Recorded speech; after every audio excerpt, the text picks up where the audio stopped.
across the UK, on DAB+, on YouTube, on your mobile, and on your side. This is Talk.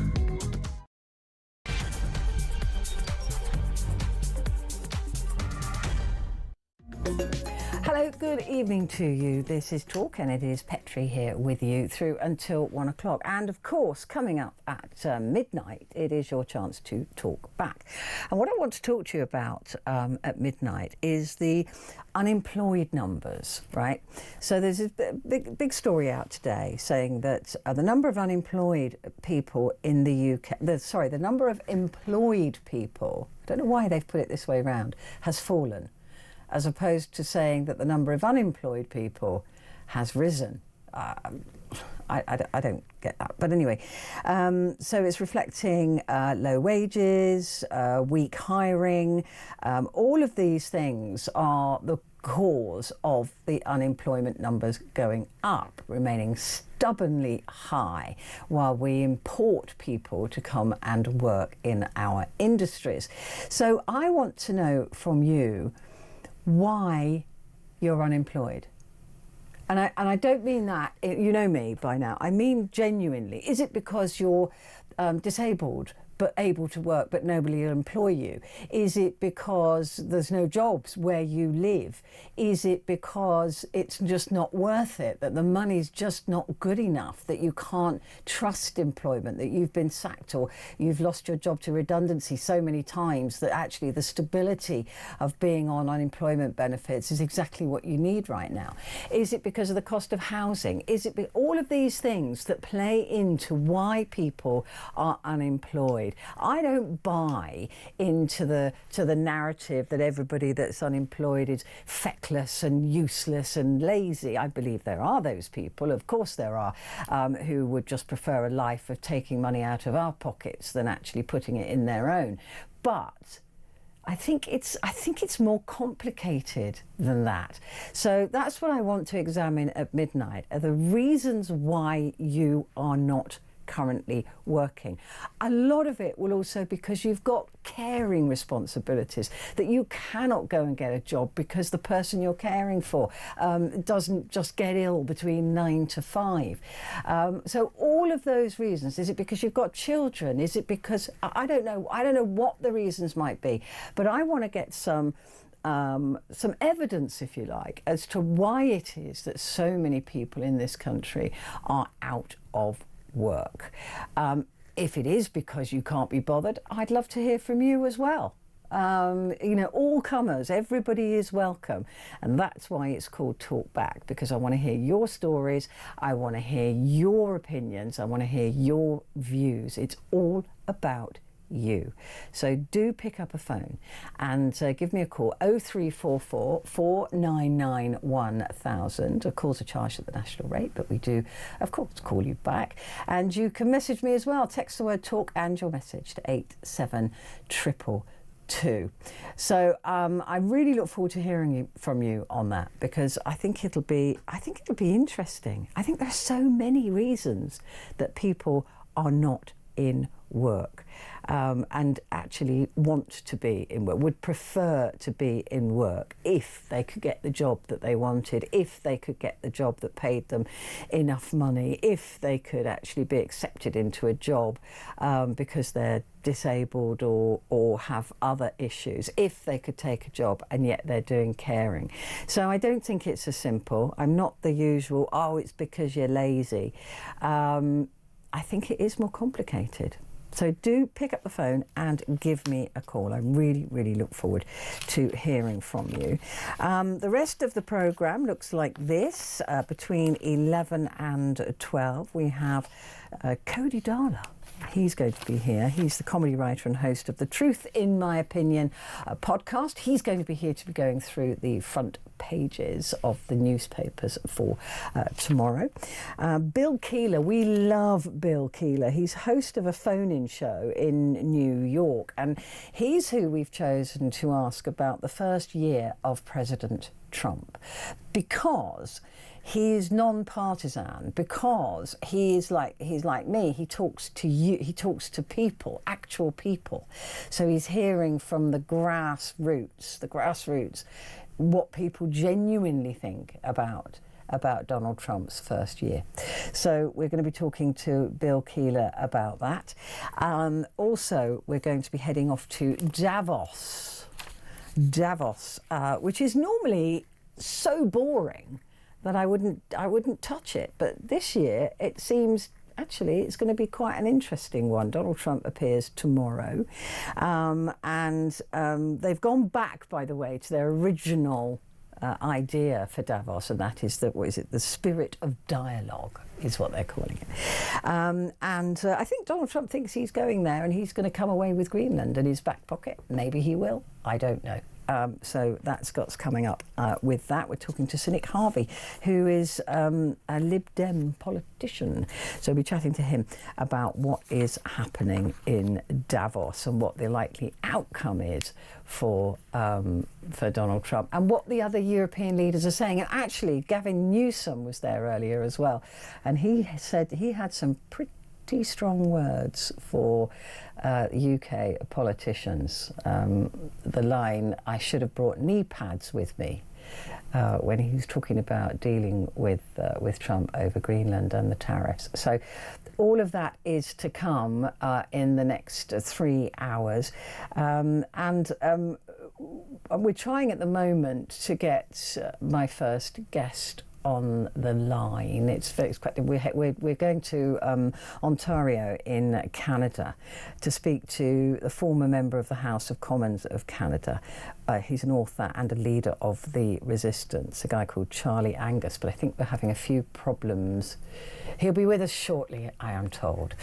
So the reason I wanted to speak to Canada, I don't know if you've seen this today. Have we got this? Yeah, now we can put the image up just before the guest joins us. Donald Trump now appears to have set his sights on Canada as he shares an AI-generated image of himself, obviously on his Truth Social, speaking to European allies. Now, it's a proper picture of the European allies, but he's showing an image of Canada, Greenland and Venezuela covered by the American flag, which has got people wondering if he really is planning on making Canada the 51st state. It certainly will be setting the cat amongst the pigeons as he arrives in Davos, which of course he likes to do. So there's the image of Trump with an American flag on Greenland, but it's another image that I was just talking about. We'll get that up in a moment while I'm talking to Charlie Angus. And Charlie joins me now, a former member of the House of Commons of Canada, author and leader of the Resistance. Charlie, thank you so much for joining me. That image, that AI image that Trump put out on his Truth Social just last night, what did that say to you as a Canadian and to the country? We're so done with this. You know, I just want to say off the top, Canadians, we're like likable slackers. You know, we're used to our prime ministers sort of tiptoeing around the big bad Americans. But over the last year, we have fundamentally changed. There is a determination here and a willingness to take the fight to the United States.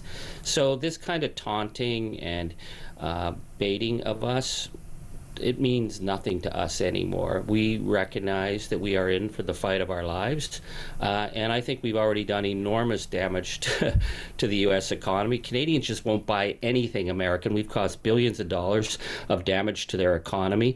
The grassroots resistance is super strong, and now I think we're starting to look at the bigger issues in terms of the geopolitical struggle that lies ahead.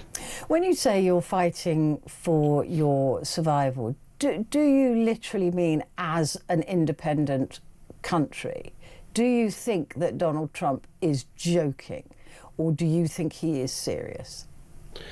We've learned not just that Donald Trump is serious, but we've learned that we're living next to a disintegrating empire. There seems to be no checks and balances left in the United States. There seems to be no rule of law. So we have to expect anything. It's very interesting that our Prime Minister has called for the formation of a 400,000 person civilian volunteer force. I get calls all day, every day from people saying, how do I join?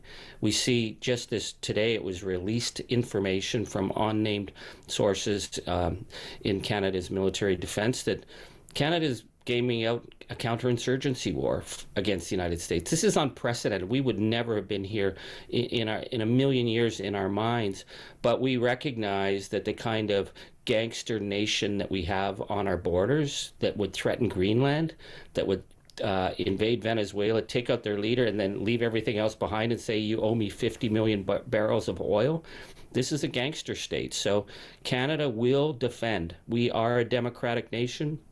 We have been a long history of fascist fighters, and so we've gone from being these nice, quiet, sorry neighbor to, well, if this is how it's going to go, this is how it's going to go. How worried are they? I'm just showing the image there, Charlie, the completely disrespectful image there that Trump thought was hilarious of Canada now completely covered by an American flag along with Greenland and Venezuela. But how worried are you looking at what might happen in Greenland? Is that a sort of foreboding for Canada? It seems to be for Donald Trump. Well, it's been very interesting. People have been watching Prime Minister Mark Carney, who's really stepped up on the world stage, and we are from different parties. I'm not a liberal, but Mark Carney, we've been waiting to hear the words that we knew were going to come, which is that Canada will invoke we will follow when Article 5 is invoked. We will be there. Greenland is the front line. We've always felt that Ukraine was the front line, and if Ukraine fell, Canada would be next. But obviously this threat against Greenland is so outrageous.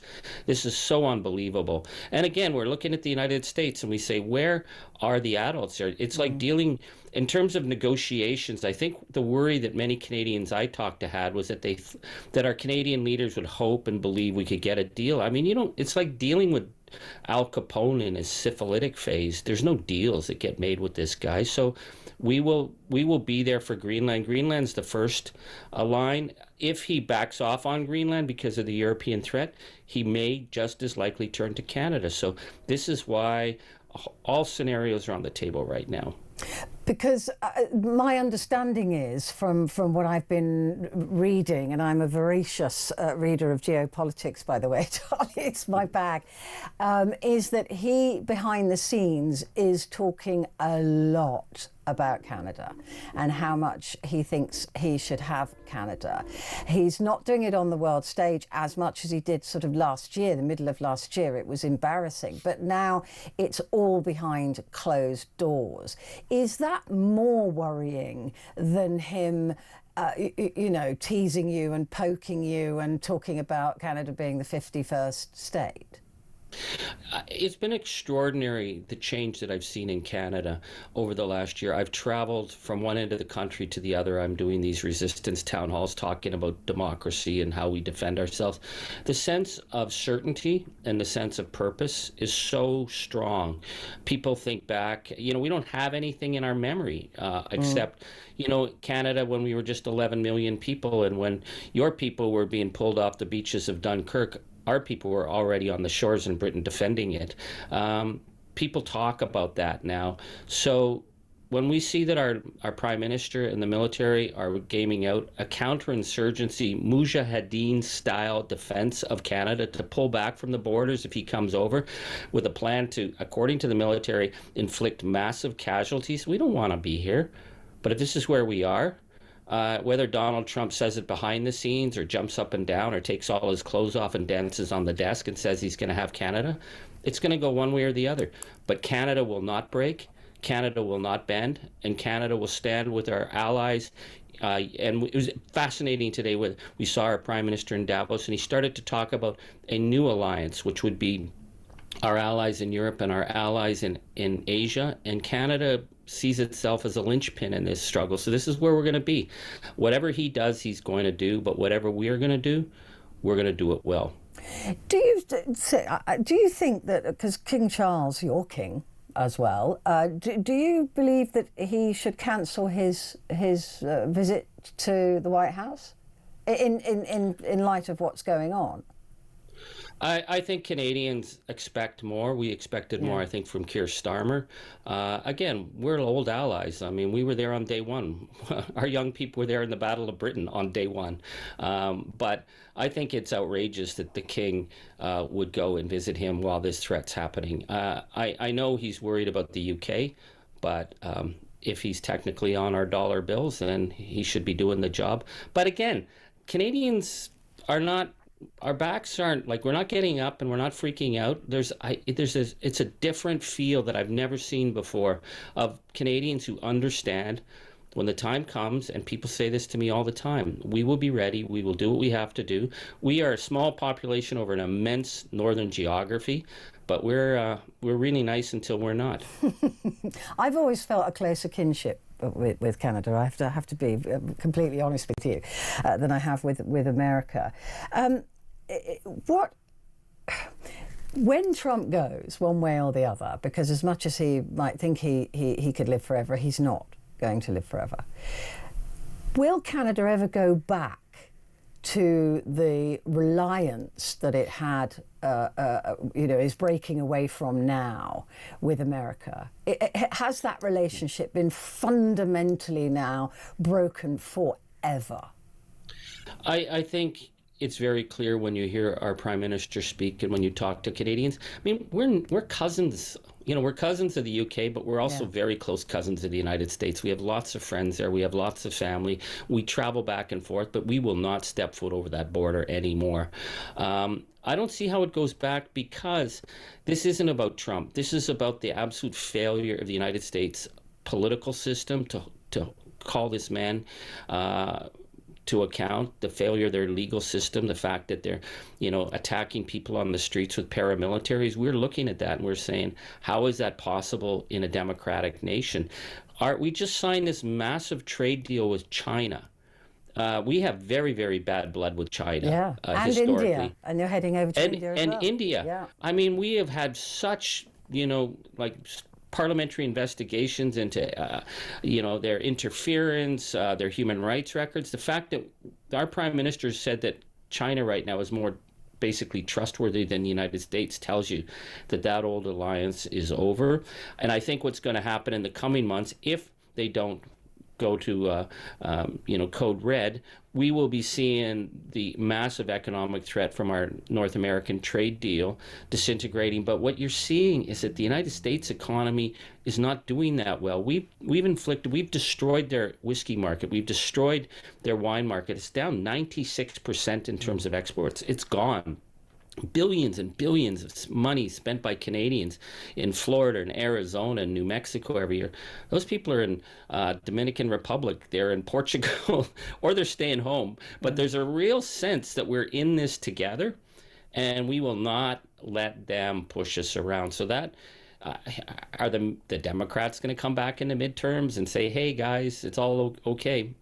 Canadians will be waiting a long time to see if it has to come down to will democracy and accountability return to the United States, not just if there's economic peace. Yeah, Charlie, I've been looking at and just saying, well, the Constitution has completely and utterly folded. It's completely failed as a legal document, and that has got to be a concern for the whole world unless America radically reforms. When it comes to Mark Carney, I mean, we love Mark Carney in this country. He was the head of the Bank of England. He brought us through some very troubled times. I must admit, I did have a bit of a crush on him at the time because I just thought he was so brilliant. Is he the right man for the hour? You say you're politically not aligned, but is he, would you accept the right man for this particular moment in history? Well, we had an election, and it was a pretty, I think, a risky election. My party missed the moment and was almost wiped out. The Conservatives were up 25 points, and they were running basically the MAGA playbook. They got stopped dead in their tracks. Prime Minister Carney has a strong support, but in Parliament, he's just hanging on by 1 or 2 seats. And I think my only concern with Prime Minister Carney, he was elected as a wartime prime minister. He needs to be the wartime prime minister and talk to Canadians. My granny, who, by the way, hated Winston Churchill, she was from his constituency in Dundee. But, the one thing she even would admit, that Winston Churchill in the war, he kept people going because he spoke to them. Mark Carney's much more of a, intellectual. He's doing great things on the international stage. I think he could do better by just securing the domestic base politically, because politics is as dumb in Canada as it is everywhere else. And I don't trust any of my political colleagues to do the right thing, but I think the Prime Minister is stepping up this moment, and he needs that mandate to carry on so that he doesn't have to watch his back on the domestic front. Just finally, Charlie, going back to Trump's threats on Canada, if he continues to send out these memes or these AI-generated insults, is Canada just going to ignore that and wait for them to make a move? I mean, what is your next move to say to Trump, back off? Canada is moving all the time. We've set up a permanent military base in Latvia to show our support for Europe. Our negotiations with China and India, these are significant. The U.S. farm economy is collapsing this year. We're moving into their markets because, you know what? People don't want to buy products from a bully. Canada is quietly moving all the time. I think one of the interesting things with Mark Carney is he's not being bellicose in his attitude, but there's a clear focus that we have to dramatically shift perhaps our military purchases with Sweden. We're a bilingual country, so our alliances with France are growing. We're talking with the Germans, and I think what Mark Carney talked about today about building those alliances with Asia, again, our Commonwealth cousins in Australia and New Zealand, there's a whole new world order that's being knit together right now. So I think Canadians, we're just so past this idiocy, and we're horrified by the violence we're seeing perpetrated against American citizens. And we know if he would use that against the good people of Minneapolis, he'd sure as hell be willing to do it against us. So I think the other thing that's not being talked about are the scenarios, and the scenarios, from my understanding of Canadian military, are very serious. And Canadians, we've got a long history in counterinsurgency. We did a lot of that heavy fighting, and we don't want to talk about that. But if I do talk about it with Canadians, I don't get the sense that people are panicking or worried. They just nod. They want to know that there's a plan in place if he takes that next step. But for his idiocy, he can do what the hell he wants. We're carrying on, and we're moving on. Well, you wouldn't be alone. I think that the rest of the world would come to support you. It felt pretty alone last year. I was at the NATO meetings in Brussels, and everyone was so desperate to appease the Americans. But I feel we're in a very different world right now, and I think Canada stepped up when it needed to, and our sense of closeness with our friends in Europe we have such literally familial ties in the UK. We're feeling that we belong now in a different realm than before. We were the little brother and little cousins of the United States. We're not that anymore. No, you're absolutely not that anymore. Charlie, thank you so much for joining me. I hope I get to speak to you again soon. Charlie Angus there, former member of the House of Commons of Canada, author and leader of The Resistance. Quick break, back in a sec.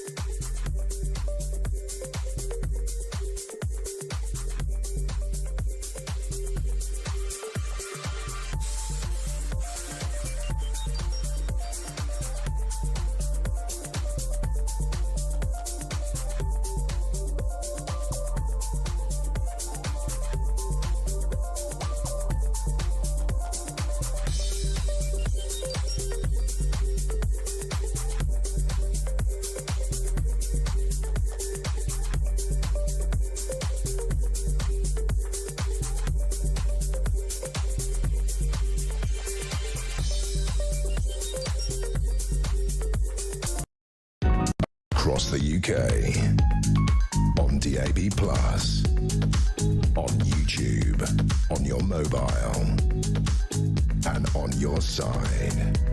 This is Talk.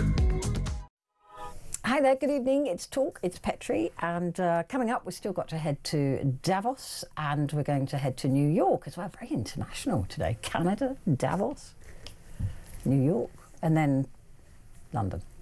Because Cody Darling will be joining us at the top of the hour to go through the papers. And then, of course, it's over to you for the phone-in, for the talk back section of this show. And I want to hear from you about why it is you are unemployed. Now, that isn't a question so I can have a go at you. That is a genuine question as to why it is that you are not working, because I am not one of those people who buys into the fact that everybody who's unemployed is just work shy and feckless. I don't buy into that. I think there are people out there like that, but I don't believe that is what's adding to these unemployment numbers.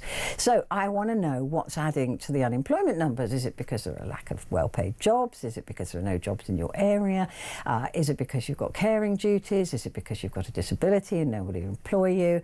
All of those, there's probably as many reasons as there are people, but I'd really like to hear from you as to why it is. 0344 499 1000. Now it is time to find out how you could be in with a chance of winning a trip of a lifetime to San Francisco. Talk is giving away flights, a 3-night stay at a 4-star intercontinental hotel, and $2.5 grand spending money, plus tickets to the Super Bowl. To top it all off. Listen now to find out how you can enter. For your chance to win, text TALK to 83338. Texts cost £2.50 plus your standard network rate. Or call 0343 418 7260. Lines close 22nd January 2026, 4 p.m. That's when you'll need to answer your phone if it rings. 18 plus, UK residents only. This is a network promotion. Full T's and C's at TalkSport.com. So for your chance to win, text TALK to 83338 now.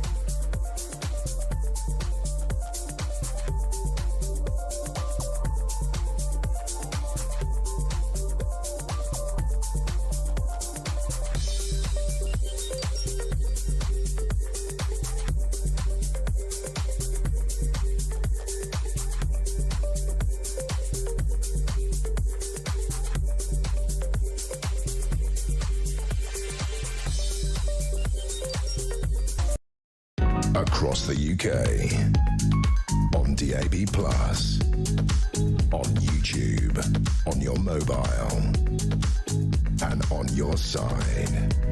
This is Talk. Hello and a good evening. This is Talk and it's Petrie. The 56th annual meeting of the World Economic Forum is underway. I know, it doesn't get much more exciting than that, does it? It normally is quite dull, having covered it for many of those years. It's meant to be an impartial platform to connect leaders, to confront shared challenges and drive innovations, defining the future. The theme this year is, so they've gone back to an old theme, a spirit of dialogue, which somehow feels a little bit ironic, given that relationships between EU members and the US president are becoming frosty. Well, Ursula von der Leyen, great speech, I watched it this morning.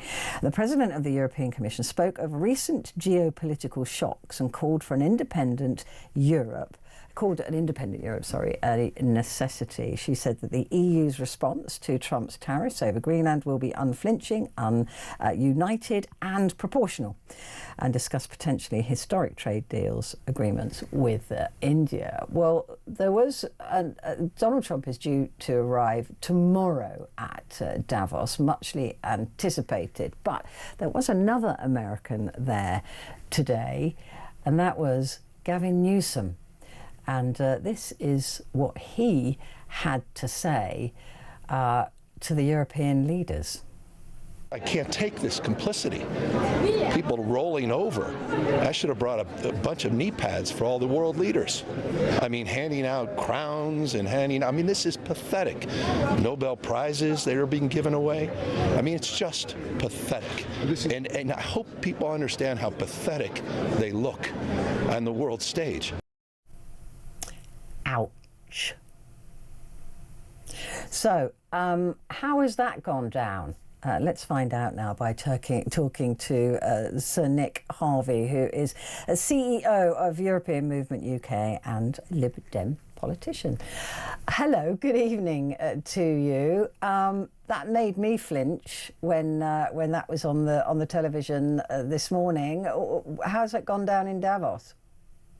Well, we've got a domestic politician there lashing out because one of his rivals is doing very strange things and he wants to see the rest of the world chiming in. I understand that frustration, but you mentioned that the spirit of dialogue is supposedly what Davos is about this week, and I'm not entirely sure it'll help if there's too much megaphone diplomacy. I rather like the cut of what Mark Carney, the Canadian Prime Minister, was saying.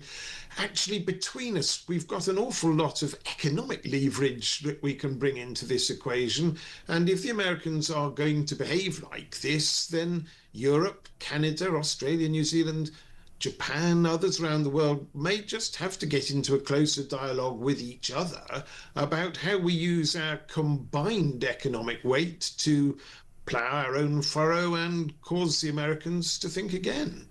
It will be interesting tomorrow with Trump arriving. He seemed to indicate that it's going to go very well for him with Greenland. He thinks he's going to go and make a deal and buy Greenland, and that everybody's just going to put those knee pads on.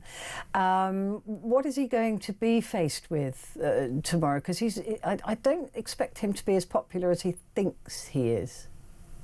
I don't know whether he really does think he's popular or not. I note that he's sounding a slightly more emollient tone this evening in Washington before he embarks on his journey.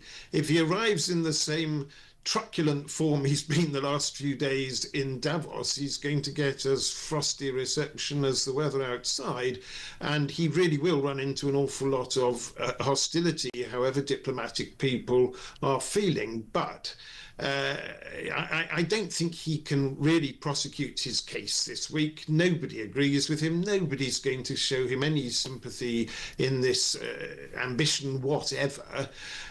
Greenland isn't for sale. The people of Greenland aren't prepared to become the 51st state of America. Denmark, a NATO ally, and a really, really worthwhile forward-leaning ally. The Danes were there in Afghanistan. They've sprung to the aid of the Western cause time and time again. They're not fellow travellers. They're really active members of NATO.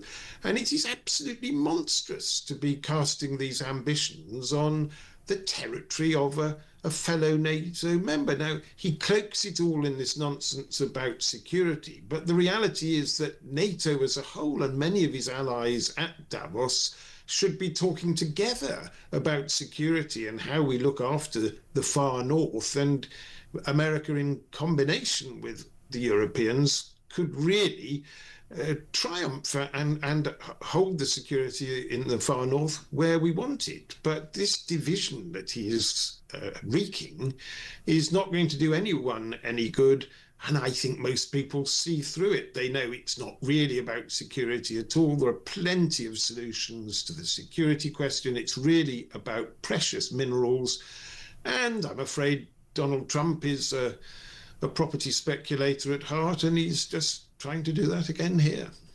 In Davos, like I said, I mean, I've covered it over the years when I was a financial journalist. I always found it to be incredibly dull, to be honest with you. But the world is shifting economically, yes. Right? So there will be backroom deals being done. There will be people who've perhaps, like we've seen Mark Carney going to China right? That would be unheard of for a very long time. Mark Carney going to India, Europe going to India. All these deals that we're being forced to make with other people. Is this good for us to stop being so dependent on one big country like America? Yes, it is. It's very good in economic terms. Ultimately, I think if there are more of these links, it's probably better for global security if there are these dependencies there. And you say, Petrie, that we're being forced to go and talk to the Chinese, the Indians and so on, but actually there is an element of choice here, because trade with huge countries like that represents an opportunity as well. And, if Europe isn't going to stagnate, we do need to be alert to global opportunities and to be making global links. But we wouldn't be doing it quite so expediently if we felt we could trust, one of our biggest trading partners not to just threaten us with tariffs every time we didn't do what they wanted us to do. Yes, that adds some momentum to it. You're undoubtedly right about that. But I hope and think we would be doing it anyway. The UK has struck a limited trade deal, or started some limited trade talks with India and China. And the EU has been in talks with both for a very long time. You're absolutely right that these swirling tides of geopolitics are giving more force to it. But I'd like to think that some of this would be happening anyway, because actually it needs to, and it's a good thing. It needs to, and it's a good thing. But what is it going to cost us in the long run? Keir Starmer seems to be playing the appeasement role at the moment, even though history has taught us that doesn't really work. But can we ride both horses successfully? If you can't ride two horses at once, you might as well get out of the circus, as the Marx Brothers said. I think he's playing quite an astute hand. I know it sticks in all of our craw to see him not being more outspoken when Trump is throwing his weight around. But, we do need to try and keep on civilized terms with Donald Trump, and it's worth remembering, his bark is worse than his bite. I often say to people, let's just judge Trump by what he does rather than by what he says. He does say some pretty outlandish things. I mean, he does some mildly outlandish things, but not by comparison to what he says. And he plays games. He tries to throw a spanner in the works and discombobulate all those with whom he's in a dialogue, just to wrong foot them and get them, wobbling and grasping for some secure terrain. And then he tries to drive a deal with them. And this is straight out of the Trump playbook, what he's doing at the moment. He is wreaking havoc in the hope that in the melee that follows, he can strike a deal that's good for him. And keeping a cool, steady nerve is a better way of reacting to that than getting into a shouting match tit for tat. Will there be concerns, again, within Davos, all those world leaders and all those 850 of the biggest companies are there as well? Will there be concerns about what's seeming to look like he's trying to set up a new sort of United Nations, if you like, with this $1 billion buy-in to be part of some peace accord that he will chair for the rest of his life. He's invited Putin into it, Tony Blair, others that you wouldn't imagine would be at the peace table. Will there be discussions around that as well? Well, there may be indeed, but I don't think anyone's going to take that particularly seriously. It seems to me to be bordering on nonsense. And I just don't think other world leaders are really going to nibble at that at all. I mean, it is just worth remembering that Donald Trump is now a year into his final 4-year term. He's widely expected to lose control of Congress in November of this year. And in fact, I heard it being pointed out by an American commentator just this morning that once Republican candidates are selected for those midterms and the date is passed when they can be unselected, really from that moment onwards, Donald Trump's stranglehold on American politics begins slowly but surely to unravel and to diminish as he sees out his term. So yes, he's in full bull in a china shop mode at the moment, but this isn't going to go on forever. And I think what will probably dismay business leaders at Davos more than anything is that it looked as if things were just beginning to settle down after all the tariff warfare of last summer. We've had a more stable and settled few months. The world economy was just beginning to find a bit of equilibrium again. And I think what will command attention more than anything is what this might do to unsettle things and slow the world economy down, rather than anyone taking too much heed of his plans for sort of global supremacy for the rest of his life. Well, I'm just looking forward to November. Let's wait and see. So Nick Harvey, thank you very much indeed. It's been a real pleasure talking to you. CEO of European Movement UK and a Lib Dem politician. We're heading to New York in just a moment.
Across the UK, on DAB+, on YouTube, on your mobile, and on your side.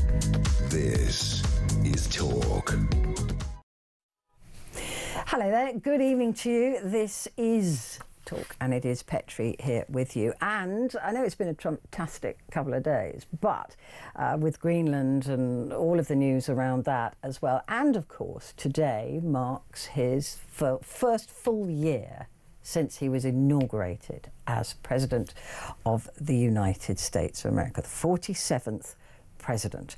Well, there's a new poll that says the tide is turning against him at home. According to a Wall Street Journal story, half of voters now say that Trump has made the economy worse, and since returning to power, just 35% of voters say that he's made some kind of improvement to their lives. He's got the lowest rating of any president ever at this point in their, since numbers began anyway, in their presidency. And the second lowest numbers were Donald Trump as the 45th president of the United States.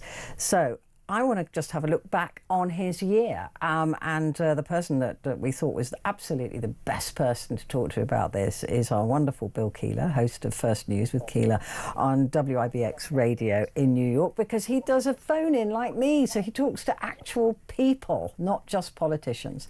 Bill, it's a wonderful treat to see you. How are you? Happy New Year. Yes, we can still. I think we can still say that. Yes, we can. Well, is it a happy New Year for Donald Trump? This is a new year for him.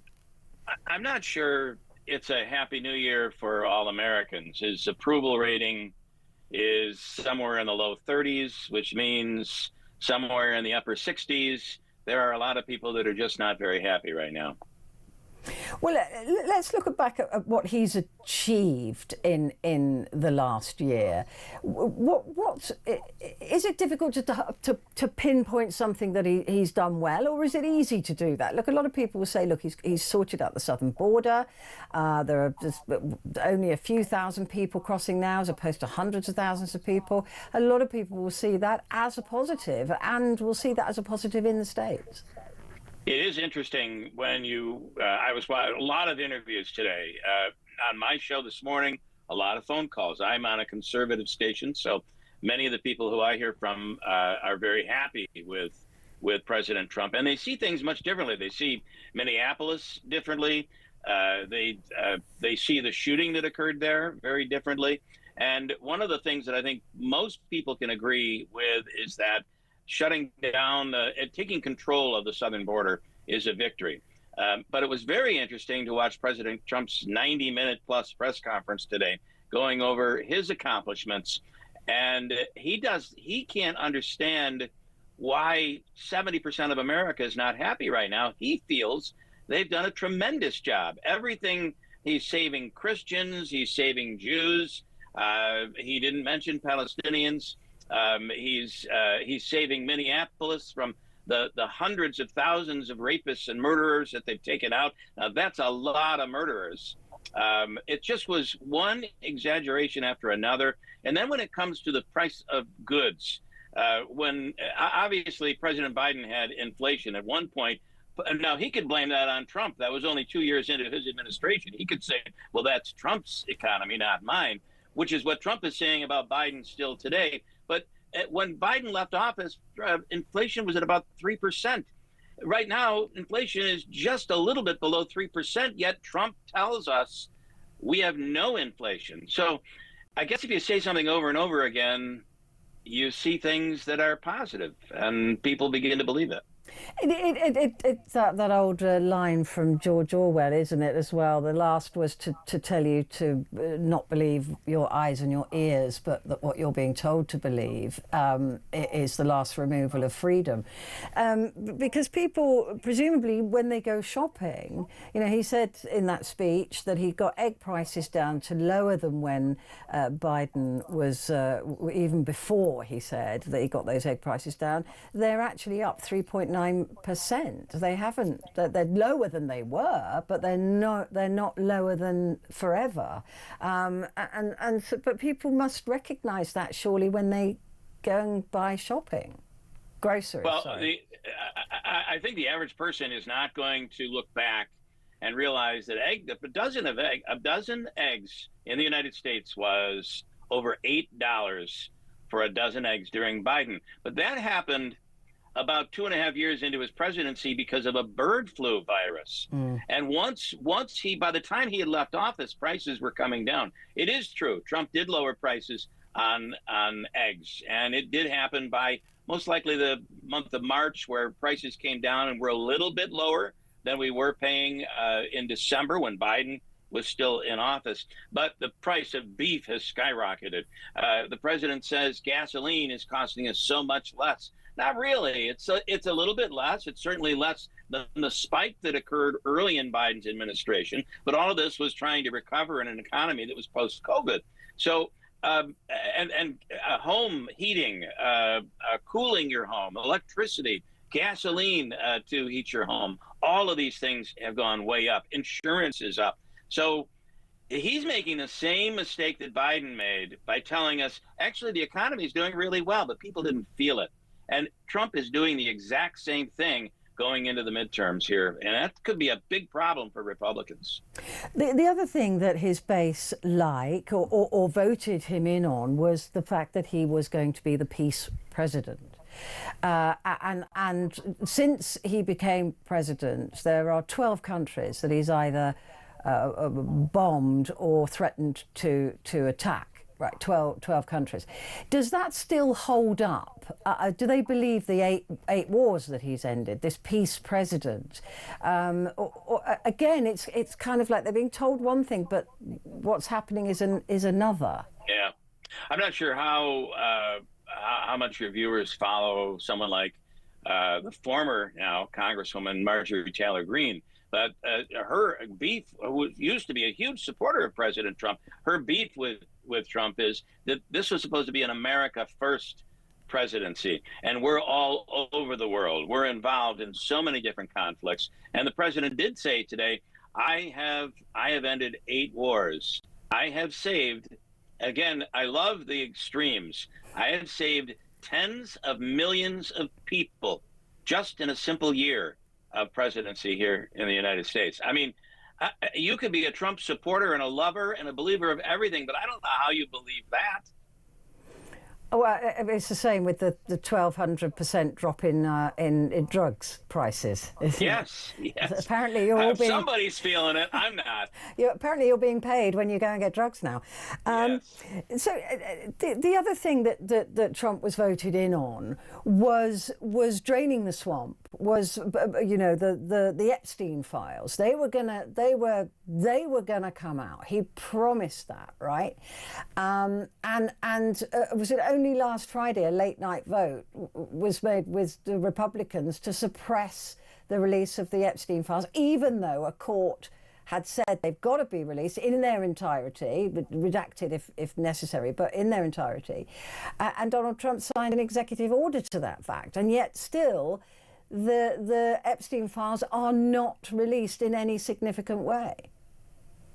Marjorie Taylor Greene, who we just spoke of, one of her other beefs was the Epstein files.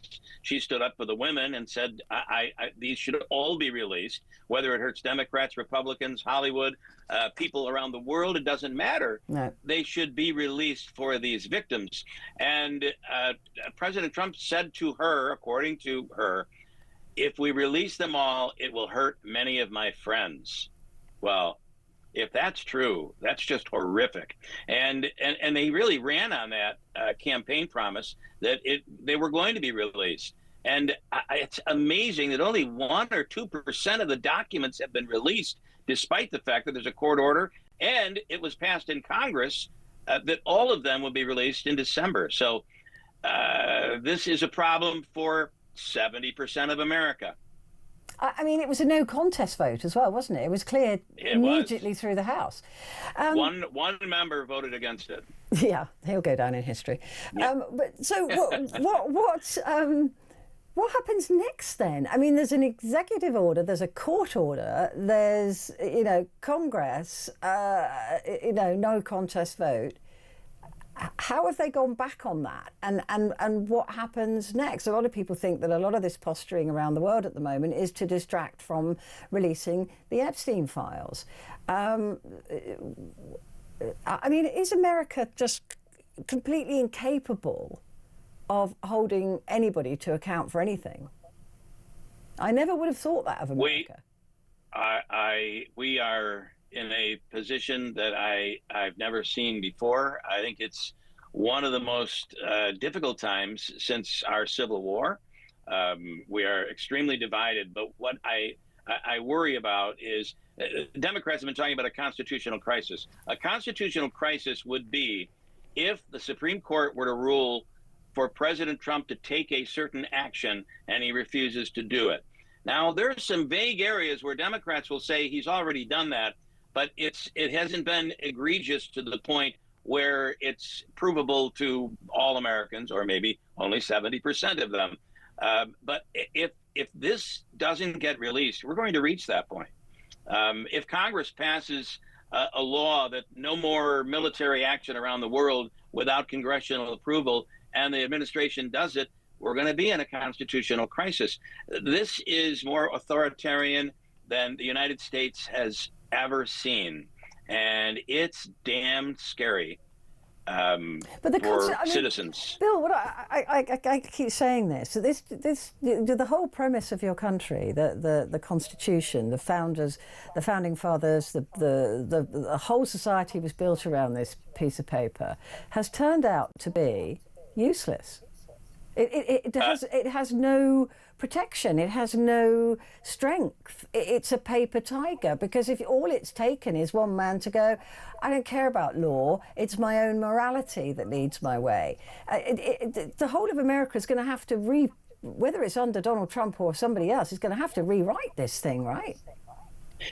Supposedly, we're able to bounce back and forth, and the Constitution is strong enough, and our government, our democracy is strong enough to survive this. This is the biggest test I think we've ever seen, again, since the Civil War.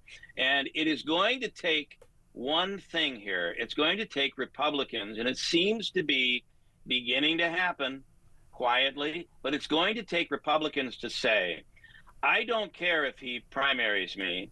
I don't care if I lose my seat. I am voting to stop whatever it is that's going on. Now, that could mean impeachment. It could mean, but at some point, Democrats are already there. At some point, Republicans are going to have to step up and say, America does come first, not Donald Trump. And we're not quite there yet. Well, you probably scary. won't. You probably won't get there until next January, when everybody's sworn in from the midterms.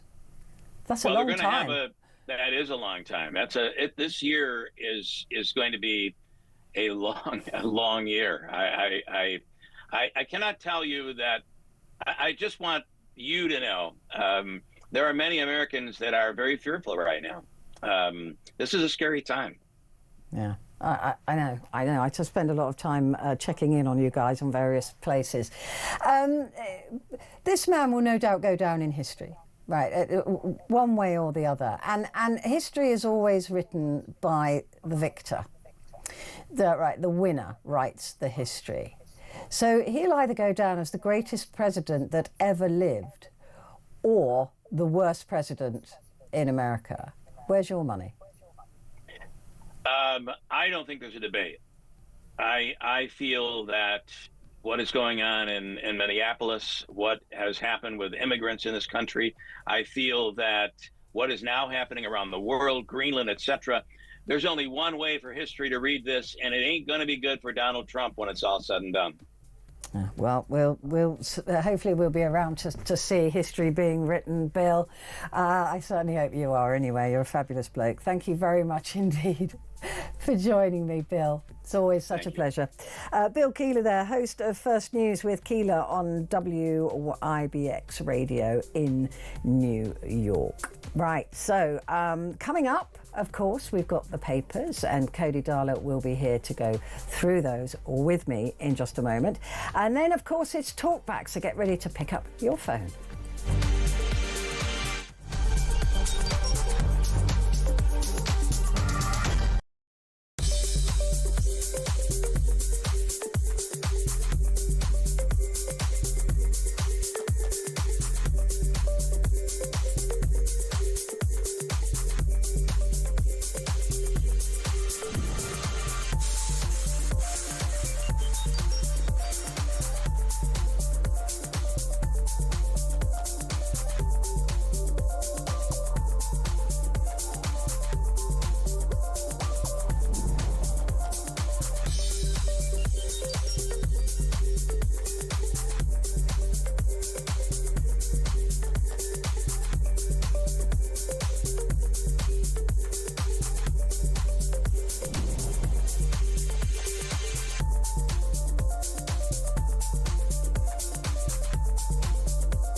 Across the UK.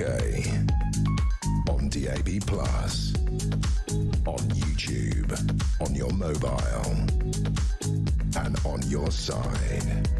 This is Talk.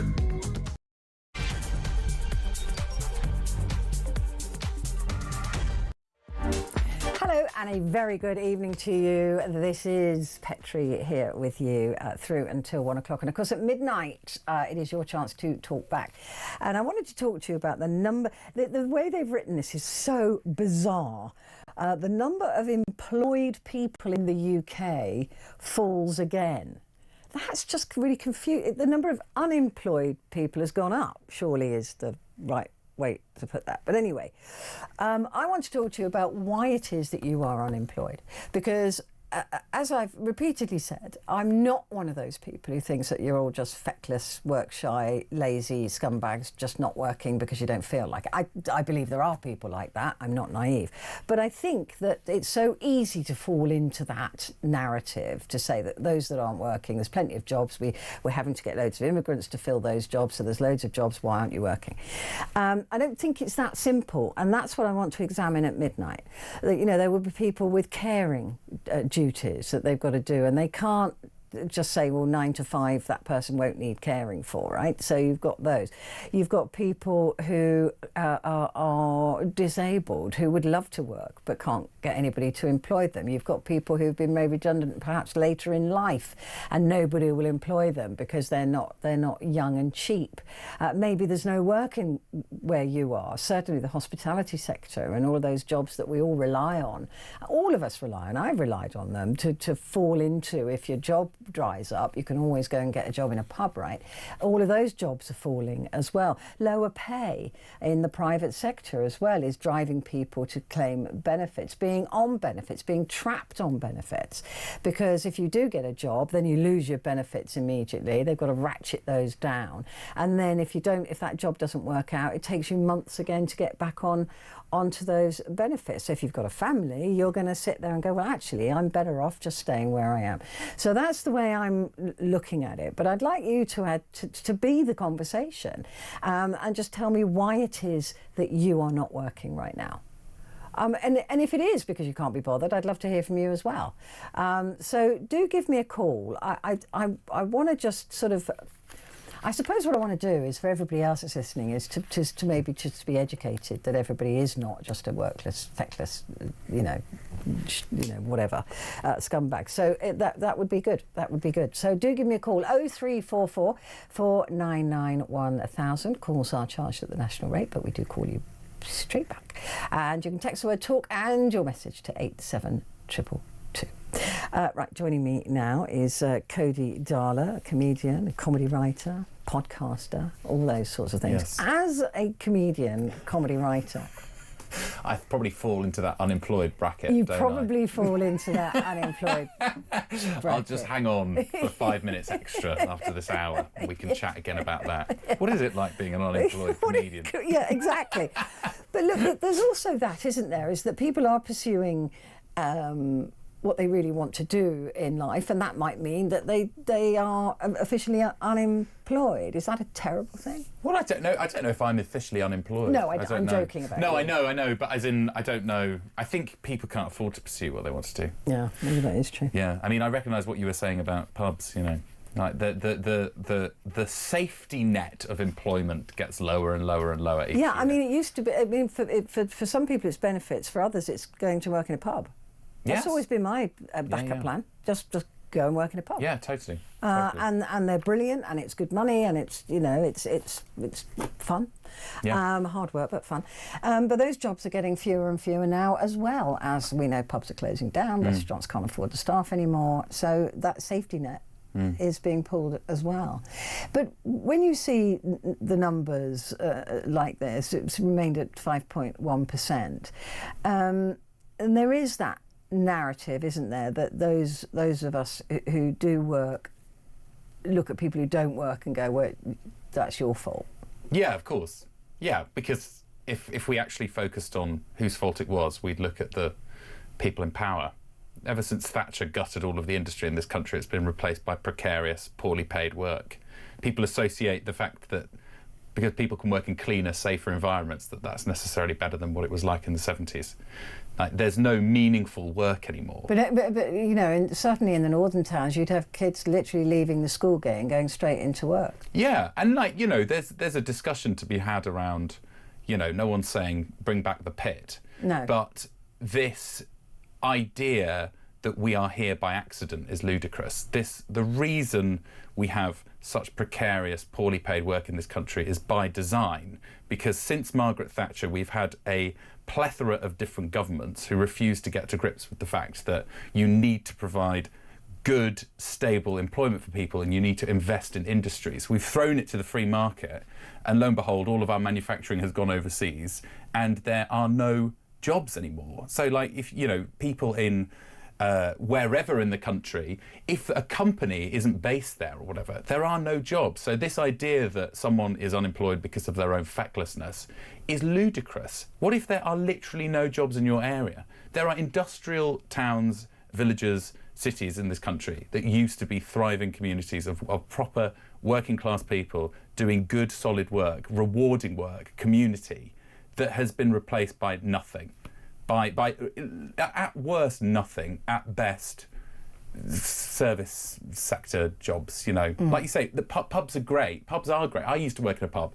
Pubs are great when you're in your 20s. It's not a viable, and that's not me doing down anyone who, there are people who work in pubs all of their life, obviously, but it's seen as that kind of, it's quite a middle class thing to see pubs in that way, where you're like, oh yeah, if I'm a bit, you know, if I'm between freelance contracts or whatever, I'll get a job in a pub for 3 weeks. Yeah. But that's like, for some people, that is the only recourse, and you know, sometimes it's not even that. Yeah. But this idea that we look at these people, everyone who's unemployed is lazy, is outrageous. And again, it's a deflection technique, because if we actually recognised the reason they're unemployed and the product of the reason that is happening is because of political decisions we've made in this country, we would have to put it would be on the onus of our political class to fix it. But because they are the lazy and the feckless ones that can't invest any time and energy into creating policies that actually benefit the population, they don't do it. They choose instead to, and the people in our media class and in our newspapers also choose instead to take the easier route and say, well, it's just because they're lazy, they don't want to work. And it is interesting, isn't it, that the lack of manufacturing now is coming back to bite us on the backside as the world economy changes, as trade routes become less stable, as leaders around the world become less stable. And there's a lot of talk about, oh, well, actually, maybe we should make something. Of course, yeah, of course. It's you know, it's a another thing that, you know, that's thrown, that people will be sort of maybe screaming at their radios, is this idea that British industry was uncompetitive in the 70s. Well, it was uncompetitive because, again, it was a political choice by the Thatcher government to separate us from the exchange rate, or so. I forget exactly what it was, but the government made British industry uncompetitive, and that it's this recognition that actually not everything should be driven by profit for private hands, that there are. And we're seeing this with reform. This is why reform are rising, because there are so many communities in the UK that have absolutely no prospects, and that's a political decision. You know why even it goes to the point, well, why would someone try at school if they know there are no jobs to go to afterwards? Like, it has such a knock-on effect, this gutting of the British economy and replacing it with the city and you know, the service industry. It's not a good economy to have that. And like you say, it kind of, there's this level of thinking where, you know, we're in a globalised world and it's about modernising the economy. Well, we're seeing that now because, you know, we left the European Union because we thought, well, we'll go out in the world and we'll make these trade deals with America. Well, now look what we've got in America. Someone who's literally putting tariffs on the country. This grand sort of golden gate that was presented to us in 2016 during the referendum campaign, where we can have this trade deal with America that has never ever materialised. Yeah, because Biden didn't want a part of it. And even now, with Keir Starmer saying, you know, we've got this wonderful tech deal, Trump hasn't signed it because he got bored. It's got lost in the paper. It's at the bottom of his pile because he doesn't care about the prosperity of the world. He cares about the prosperity of brand Trump. So, you know, this kind of idea that all of our economic decisions should be driven towards profit and competitiveness is ludicrous. And yeah, I'm sorry to say that working class people across this country haven't been let down by the fecklessness and the laziness of people in their own ranks. They've been let down by a privileged elite who have actively made the decision to gut their communities. A political choice. Yeah, because people used to work in the same industry and following footsteps and generation to generation. And like you said, it's killed these towns and these villages and these areas around, and there's always this north-south divide, and there always will be, but every single politician says we're going to close that gap, we're going to the north-south divide, we're going to reduce that gap, and it's never happened. Well, we're all middle class now, isn't it? No, people don't want to join the middle class. They want good, solid work. Yeah. It's not a bad thing to be working class. And I feel like that is the narrative that's been put forward for years in this country. It certainly has. I mean, you look at, the tradie jobs. They earn more money than city, if you're good at it. So what's wrong with the trade? Why has that been so belittled? If you're an electrician or you're a plumber, or that's skilled, right? If a plasterers, have you ever seen plasterers do work? Oh, I'm in awe. I literally, when my wall was being plastered in my place, I sat and said, do you mind if I just sit and watch you? And he was like, you're a bit weird. But what a skill. Yeah. Oh, my God. So, and those skills have been just degraded. And it was Labour, actually, who said that everybody should go to university. Of course, that destroyed the pride in being a tradie. Yes, well, it started a long time before that. But the tradie, you're right. The tradie sort of grouping is maybe still a present group in society. I think. I would say that the problem is like those entry-level jobs. We all talk about apprenticeships, and apprenticeships are great if the economy is doing well and companies can afford to take apprenticeships on. By linking skilled training to the performance of the economy is doomed to fail, because our economy is weak, because it's been gutted and it's part of this neoliberal nonsense that just throws everything out to the free markets. Well, look where that's got us. It needs to be good work needs to be designed and created by a good government. But yeah, we've been spun this idea, which is exactly, by the way, what Reform UK and Nigel Farage think, which they are in love with the free market. So this idea that Reform UK are going to create good jobs is nonsense. They are literally part of the same elite and the same problem and the same groupthink that have got us into this mess. We need a government that actually recognises that we need to do something proper for the working classes, instead of demonising them and saying they're just lazy and feckless and you've got to get on your bike and go and get a job, because there aren't any, because the economy is so poor, because we're part of a free market and a globalised world in an ever more chaotic landscape. Yeah. AKA Trump. So it's complicated, but it's to me it's incredibly transparent. This is by design. So these unemployment figures. It's sad because these people now don't have jobs, and actually a lot of that as well is the economy performs poorly, because again we've thrown it out to. So many companies in the UK are American companies. Yeah. So we now our companies are leaving. Manufacturing is basically, decimated. There are no jobs. We're witnessing the collapsing of an economic model. I don't think it can be actually pointed at the UK economy. This is an economic model that does not work. And on the broader global scale, it relies on the exploitation of workers across the world, usually in the global south, to produce our cheap manufacturing in order to maximise the profits for companies. So the whole system is flawed. But like I say, luckily we've got people like Nigel Farage who want to keep propping that system up. So if you are working class and you are unemployed and you are thinking about voting Reform UK, I'm afraid you're still digging your own grave. Well, I think with all of our politicians at the moment, they're all pretty useless.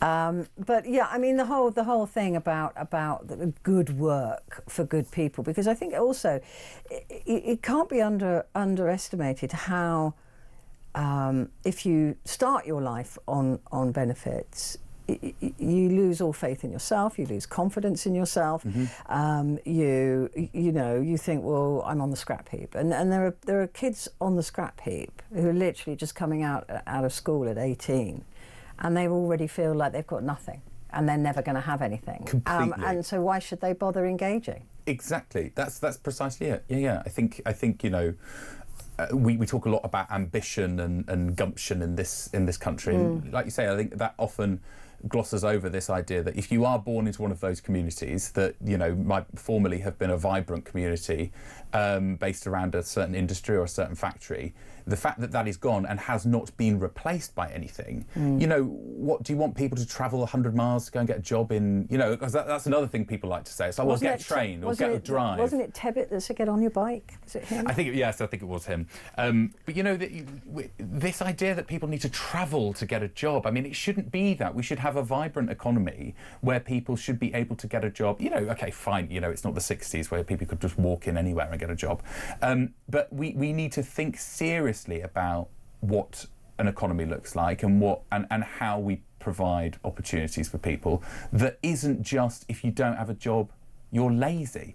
And also, you know, so much, I think you touched on this, so much of the benefits bill in this country is topping up the wages of people who do work. And again, I mean, this, you know, people like to slam socialism. This is a form of socialism we have now, whereas instead of putting it into the money of people's pockets, we don't, instead of putting the money in people's pockets, we line the pockets of shareholders and companies because they get away with not paying people enough to survive, so those people then need to have their wages topped up by benefits.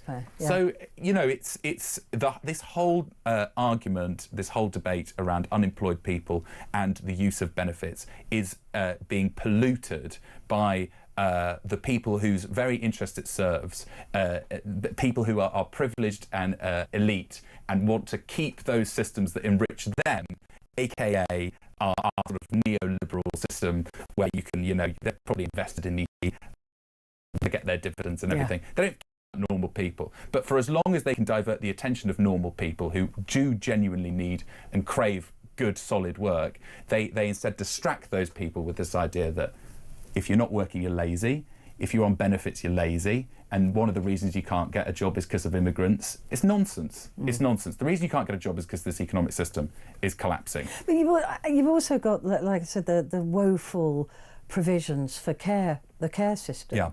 And so these, for me, these are the forgotten, unheard voices of those who are not working. And they are saving this country billions upon billions of pounds a year in care costs by giving up the work they probably love, probably enjoy, giving up pretty much their lives to care for a loved one because the care system cannot cope, the care system can't do it. And they are treated so badly in this country, and they're spoken about so badly, and they're all lumped into this, oh, you're just lazy.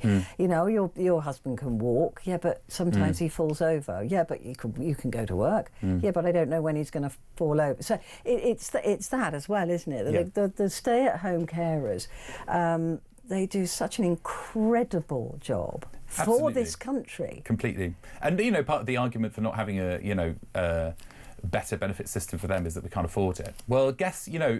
How much would it be if they went into care? Indeed. And also, how much do we lose each year through tax evasion? One company of which Nomad Capitalist is promoted by Nigel Farage. A company that quite literally the entire premise of the business is to help people get second passports and not pay tax. This country loses between 50 and 70 billion pounds a year in tax evasion. Benefits fraud accounts for at maximum 2 billion. So don't give me this nonsense that we can't afford it. It's the people, you know, we never see in the papers the bank, you know, people going after the bankers and the people with the private yachts and demanding they pay more. We never see that. No. We see this poisonous narrative, again, peddled by the very people who want you to believe it because they're protecting their interests. But also there's that narrative, isn't there? And this is the one that persuades MAGA to vote against their own interests, is, look, you could be a billionaire too. Of course, and the so aspiration. That's the same, that's the same here. It's the aspiration. It's like, well, look, don't have a go at, don't ask rich people to pay more money because I might be rich one day and I don't want to pay more money. Exactly, and this actually in a way goes back to what we were saying about earlier about everyone's middle class now. The trick is that they make people with a little bit of money believe that they're part of the same club. You're not part of the same club, because the more people they can get on side to say, no, we shouldn't be paying more taxes, the better. Because, you know, when we demand more the rich pay more tax, taxes, you'll get someone turns around on 40k a year saying that's outrageous. Well, guess what, mate? We're not coming for you. No. We're coming for the people who are evading hundreds of thousands of pounds a year in tax that they should be paying in this country in order to support the people that created them. You know, they've come from privilege, and to pretend that that's because of their own hard work is as nonsense an argument as to say that everyone who's not in a job is a feckless scrounger. Yeah. Completely agree. Well, that's the phone in at midnight. So listen, I want to hear why you are not working. Is it because you're caring? Is it because you were made redundant, slightly, older in life, and nobody will even look twice at you? Tell me what's going on out there. That's what this show is all about. Give me a call. 0344 499 1000.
Across the UK, on DAB+, on YouTube, on your mobile, and on your side. This is Talk. Hello there, this is Talk, and it is Petrie here with you, and with me is the fabulous Cody Darler, comedy writer and host of the Truth in My Opinion podcast. And I was saying to you as you came into the studio, Cody, you're doing some fine comedy work at the moment. Thank you. It pretty much writes itself, though. I mean, not taking anything away from you, because you're brilliant. But, oh my goodness, some of the stuff you've done, I've just been howling. Oh, thank you. It's so good. So look him up. He's on TikTok and Instagram, Mr. Cody Darler. But absolutely brilliant. It's just so funny. And one of the ones that I saw that you did today, which did make me laugh, sweetie darling, was this story. It's on the front page of The Sun again. Of course. Again. Brooklyn rant fallout, Beck's lies and videotape. A furious row has broken out over claims that Victoria Beckham grinded on her son Brooklyn at his wedding, and to see Cody Darler mimicking that is something I cannot unsee. Up against a lamppost, I think it was. It was. Yeah. I will never get that image out of my head again. What do you make to this absolute nonsense? Petrie, I think the Beckhams should all be given a knighthood. Has David already got one? Yeah. I think this is good. This is public service. What a fantastic news story. We've had the first 2 weeks of January has been doom and gloom. It's been chaos. Here we have a good old-fashioned feel-good celebrity gossip story. The only victims here are the rich and the powerful. It's brilliant. We've got Nanny Sandra. Yeah. Nanny Sandra makes an appearance. We've got Victoria Beckham grinding on her son. We've got her refusing to support some displaced dogs in the LA fires. We are talking heat. We're talking gossip. We're talking juice. And I think this is exactly what the world needs right now. I did say this yesterday, that the news is so grim that the Sun has chosen this story. And apparently, Brooklyn has got video evidence of that dance with his mother. Of course, there was 500 people there. And she was nuzzling his neck as well. Oh, God. I mean, when I read... I don't know if many listeners to the show have Insta stories. They go on their Insta stories. But when I saw the Insta story drop from Brooklyn Beckham's account, and when I read about the inappropriate dancing, which he described as humiliating. Yes. Every cell in my body felt uncomfortable. Yeah. I mean, I can So see it. you immediately I can went see and it. did a comedy I sketch did, on it. yeah. Immediately, you went, that's terrible. Oh, that's a good comedy sketch in it. I know. There's honestly nothing better than seeing rich famous people humiliated. It is so. I mean, I keep saying that how much has he married a younger version of his own mother? Look at them. I know.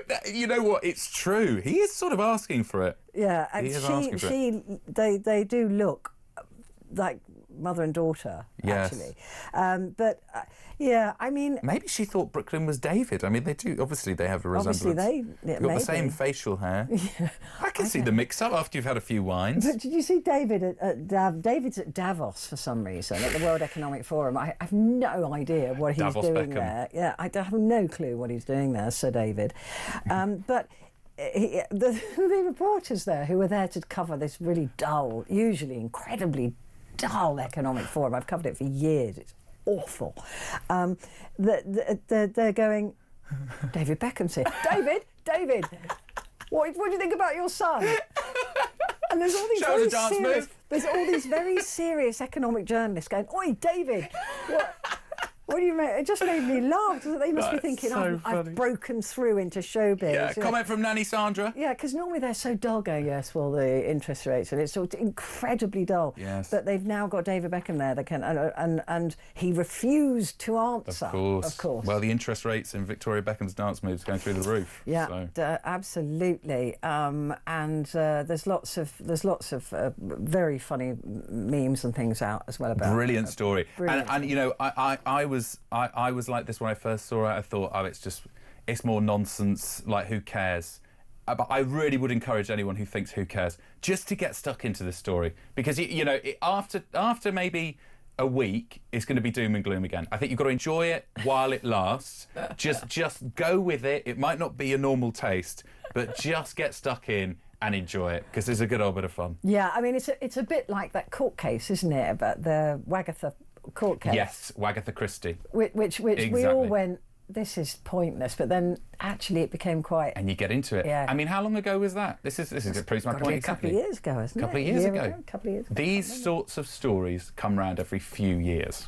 Yeah, that's true. So dig in yeah. and enjoy the discomfort of very rich, spoilt people. Yeah. Who've got nothing in the world to complain about, but they always find something. They always find something. Yeah, and every columnist is discussing it as well. The Times, front page of the Times, the Brooklyn Beckham. I loved his parents. What? Oh, the Brooklyn Beckham. Oh, right. The Brooklyn Beckham I met loved his parents. Oh, I see, right. yeah. That didn't really look. Yeah, I it thought. didn't look yeah. right, did it? But so there you go. And now he doesn't love his parents anymore. What a shame. I know, it's a shocker. So MI5 has written a letter since the Chinese. About Brooklyn Beckham. Yeah, they're very worried. Wow. About Things are getting serious. About China's new mega embassy in London, which just got its clearance today. It was just approved, the building of this mega spy base in the centre of London. And MI5 have said, look, we can't. We're going to have to get rid of all the cables that are running around there, because they can just tap in. They can lean out their window. They can have with the a embassy, fork. but there'll be no power. Yeah. No air conditioning. All the sensitive cables are going to be moved away from China embassy spies at probably billions of pounds worth of cost by the time we factor in having to move these very sensitive cables. Because, like I said, right now they can just lean out the window, dig a fork into the road and listen to what everybody's doing and what everybody's saying. So they're going to do that. I mean, I promise you that if I was doing something in MI5, if I was building an extra room and MI5 went, you know what, I don't think that's a good idea, I might listen. Yeah. Why does it need to be mega? Why does it need to be a mega embassy? Because that's what China wants, and they're not divulging all of the plans. There's a central part. They found a secret. Yeah, a secret room. Secret room. Huge. Yeah. Look, I suppose at the moment we've got to choose our enemy, because we haven't got any friends. So we've got to choose whether it's America or China. Yes, very good. Yes. So also, which enemy are we going to get into bed with? Because we can't trust the US anymore. Yes, no, we really can't. And Also, maybe we're better off with China. Well, not to be the, I'm sure people are rolling their eyes, not to be the moany liberal always bringing up Brexit. One of the reasons we've got to do this is because we've got to have economic opportunities with China in order to recoup the economic opportunities we lost while in the EU. So, this could have been an Italian mega embassy. That's all I'm saying. Now it's a Chinese mega embassy. Now it's a Chinese mega embassy. I mean, what could possibly go wrong? Yeah, I think this will be fine. It'll be fine. Be all right. Donald Trump is convinced that he's going to go to Davos and buy Greenland. He says, we'll work something out. He said President Trump will confront fellow NATO leaders who accused him of unravelling the global order in Davos, insisting we will work something out after his threats to seize Greenland have shaken Europe's alliance. What he means by that is we'll work out how much I'm going to pay for it. He doesn't mean we'll work out me stepping away. And in fact, he was asked at the press conference, how far will you go to get Greenland? And he said, you'll have to wait and see. Not threatening at all. No. Also, he's not going anywhere, is he? No. He's staying put. It's how far the US troops will go. That's what we've got to worry about. Yeah, I mean, I was saying this yesterday, that everybody's laughing and taking the mick out of the fact that we've sent one soldier, right, and Germany sent 13 and da-da-da-da. There's very, very, very good reasons for that. And one of them is that at least they are NATO boots on the ground. Yeah. So if America... Because at the moment, they could argue that Greenland isn't part of NATO. Yes, they have membership through Denmark, right? Through Denmark, by proxy, yeah. So they could argue that, although it wouldn't stand.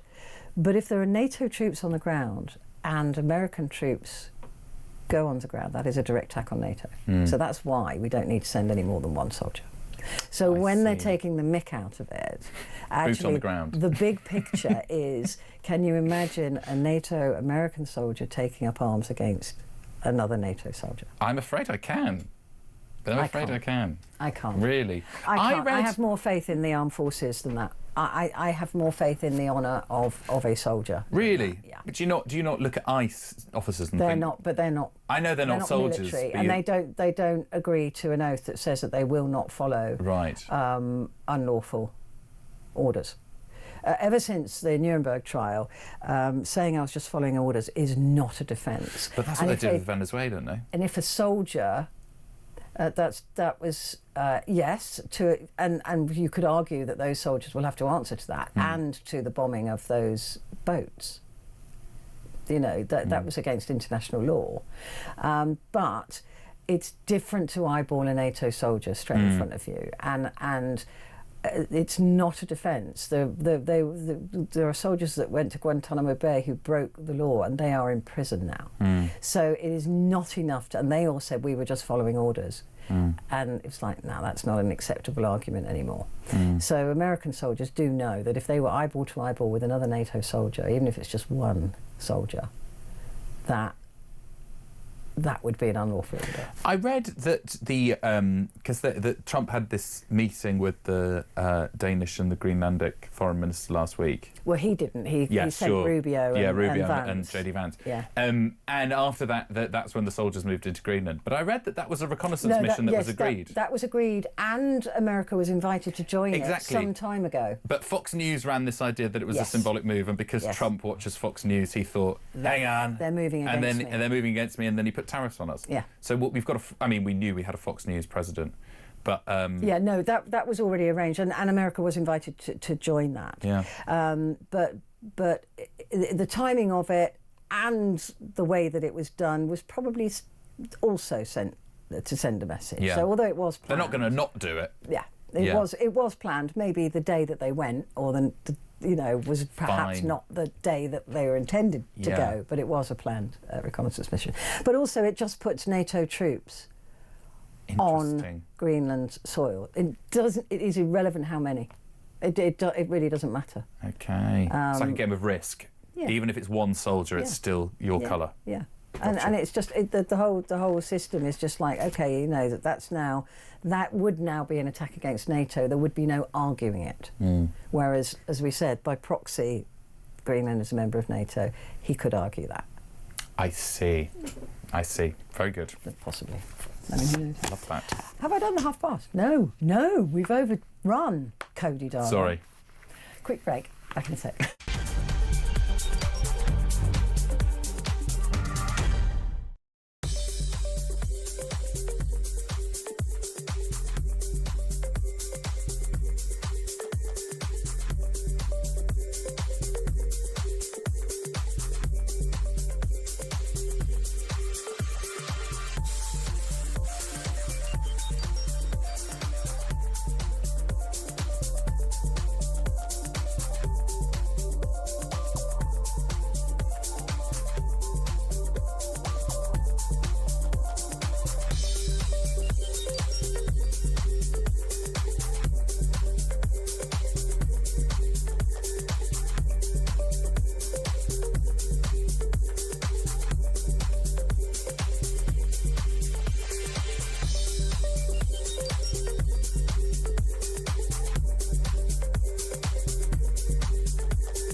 Across the UK, on DAB+, on YouTube, on your mobile, and on your side.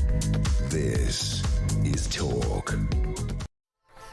Hello there, this is Talk and it's Petrie, and with me is Cody Darler, comedy writer and host of the Truth in My Opinion podcast, and we are looking through the papers for tomorrow. And fix your country, Trump tells Starmer. This special relationship, so special, isn't it? It's lovely. Yeah. It's really special. Yeah. A lovely picture of Prince William there with a pint of what looks like Guinness. And this story, MPs demand a review of the Letby convictions as cases close. So the police, I think, wanted to bring a further 11 or so cases against Lucy Letby, but they're no longer going to do that. So all those cases have now been closed. And there are lots of people saying that she was falsely imprisoned. It's very interesting. A growing clamour. A growing number of people are saying that there wasn't the evidence that we were all thought there was. Yes. So that will play out.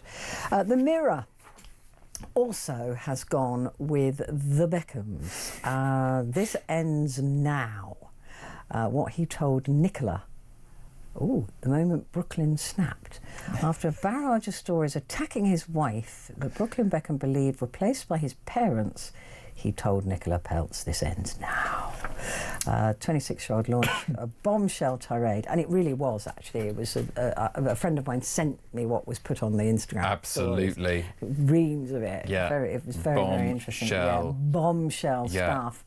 Saying that he felt controlled by his parents, but a lot of people saying that he's now being controlled by the Peltzes. But if they've got from the Beckhams to the Peltzes, if they've got billions, you know. You think he's following the money? I would.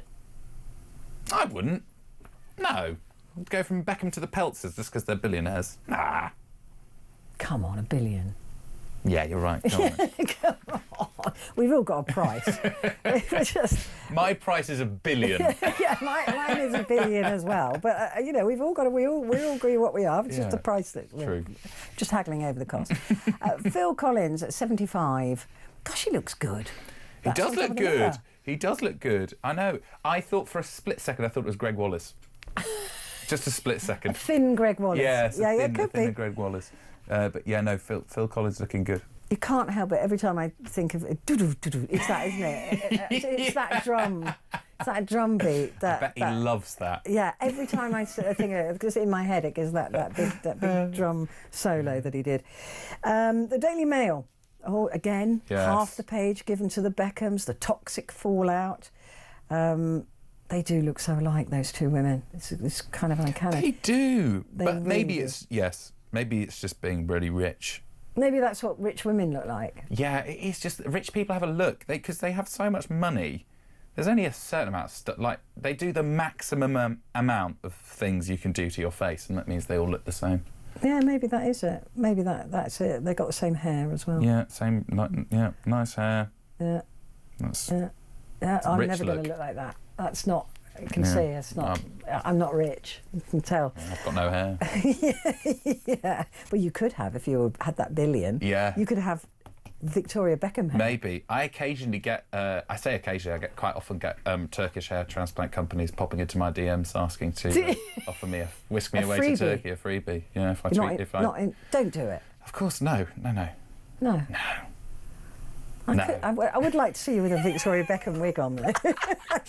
Yeah. Let's just test it. I think I'll just, I'll fly out to Turkey and I'll ask for the Victoria Beckham. Yeah. That'll take them by surprise. That will take them by surprise. That's a lot of work. No, that. don't do it. That won't be a I freebie. think men look great without hair. I don't get the necessity. It doesn't really bother And me. it seems like the less hair you have on top, the more you can grow a beard as well. Yeah, I'm a bit worried about that. I think I might. I think becoming a beardy weirdy. I'm sort of going for the Matt Lucas. Just completely no hair. Oh no. No, I'm fine. Let's move on. Let's move on. Let's go. MI5. But if you married a billionaire, you'd be all right. Yeah. MI5 warning to kowtow Kia. Kowtow Kia. It's not easy to say. As PM gives China go-ahead for super embassy, the security service says it can't eliminate the risks. The RAF and Navy in talks to join NATO force in the Arctic. Surveillance units from UK military could join a tripwire of troops stationed in Greenland. NATO allies shore up security to reassure sceptical Donald Trump that Europe can defend itself. It's not about defence, we know that. So none of that will appease him. Yeah, if only there were a defensive alliance that existed. There was. Sort of North Atlantic type defensive alliance. Yeah, that would be handy. That would be really good. Well, this is what's so ludicrous about it, isn't it? Because he keeps banging on about national security. Well, if he invades Greenland, he destroys NATO, which is going to cause international chaos, which is going to cause national insecurity in America. The reason that China and Russia haven't, although they probably don't want it, is because of NATO. Yeah. That he's going to destroy by taking Greenland. Yeah, it's almost like this guy doesn't have his head screwed on. It's almost. Even the Eye paper, even the Eye has gone with the Beckhams. This is massive. Petrie, there are two stories today. It's Beckham and Trump in that order. Yeah. In that order. It genuinely. Oh, look at the star. It's not blimey. Here we go. News with a wink. News with a wink. Bex bites back. He said David Beckham has broken his silence. I love the way the hyperbole they're using on this. Refuses to speak, breaks his silence on his son, blasted his controlling family in an online tirade. And David warns. Well, he didn't warn kids make mistakes. He warned you must let your children make mistakes. I think that's what he said, which is true. So there you go. So that's the start. They've gone big on the Beckhams. So it is the story. It is. What have we got? Has the FT done it? If the FT's done it... That is a good question. The FT... If the FT has gone big... Oh. No. Unless that's him in aviators. No, that's Macron. I thought Shame. if the FT has done it, then that is it. That's a clean sweep. Imagine that. That would be amazing. That would they be missed brilliant. a trick there, didn't they? They Can you should imagine? just completely random. They should just do one like Sun front page, just to keep people on their toes. The FT. Let's take a quick break. We'll be back in a sec.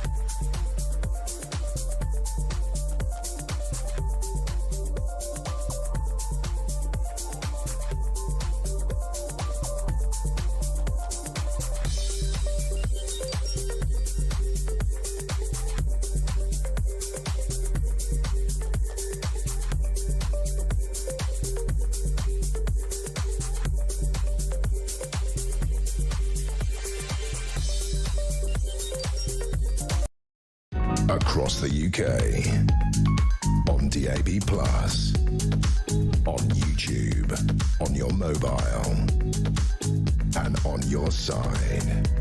This is Talk. Hello there, this is Talk and it is Petrie, and with me, Cody Darla, comedy writer and host of the Truth, in my opinion, a podcast. And if you want a good laugh, go and look him up on TikTok or Instagram. He's very funny. Mr. Cody Darla is where you'll find him. The FT, as we were talking about, no Beckham story. Not anywhere. Disappointed. No. Is there any in the nibs? No, there's nothing. No. There's nothing. They missed a trick there. But there is a picture of a Macron looking incredibly cool in blue aviator sunglasses. Yes. Everyone's thinking he's just showing off, but actually he's got an eye condition or an eye infection or something. It looked like he got punched in the face. Yeah. It did look like he had a black eye. Yeah, he probably did. He probably did. So that's the FT. Rift with Europe deepens as Trump warns there's no going back on Greenland. No going back to what? He started it. No, what do you mean? Don't adopt this tone. Oh, there's no going back now. We didn't do anything. We didn't do. You came forward. You did this. Yeah. That's crazy talk. Yeah. There's no going back now. What?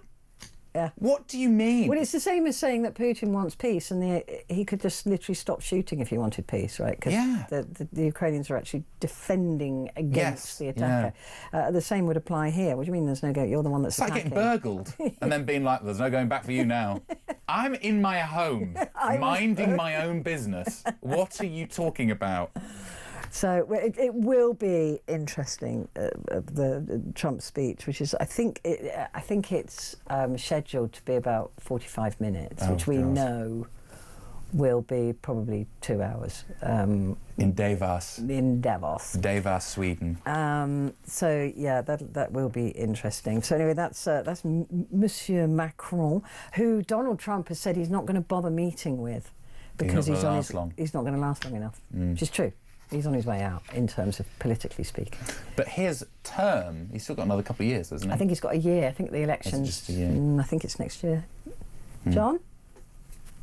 When's the next Macron... When's the next French election? It is next year. Next year. So, yeah, it's probably gone by next year.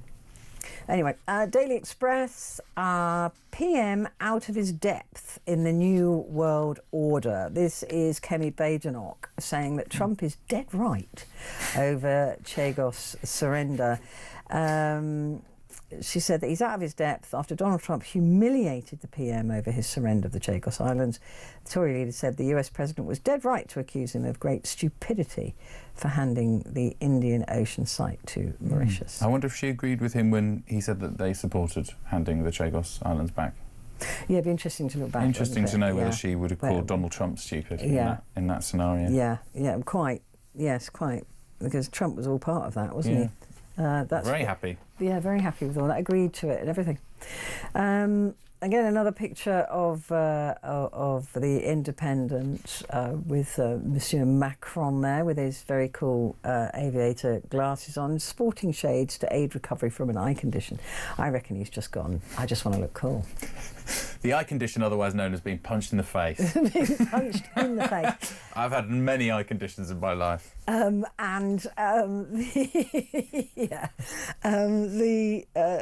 Independent has gone with the Beckham story, though. It has gone with it. The Beckham story is there. It is at the top. Yeah, it is right at the top of the paper there. So they've all agreed, apart from the FT. Very sad. I know they need to lighten up a bit. The FT. Macron takes aim at bully Trump. French leader calls for the rule of law over brutality in a thinly veiled swipe from Davos, hours after US president launches yet another attack on NATO allies. That's this is part of the problem here, isn't it? The operative word being thinly veiled. I think that's where we're getting a little bit. Yeah. We're getting a little bit impatient now. Well, I think some of this veiling needs to get a bit thicker. Yeah, well, the thing is that if it's so frustrating, isn't it, with Trump? Because they've all been bootlicking him for a year now. And there was always going to be a point at which he overplayed his hand. There was always going to be a line. There was always going to be a moment where it's like, oh, God, not you and your terrorists again. And I think that's what we're seeing now, is that they're not scared.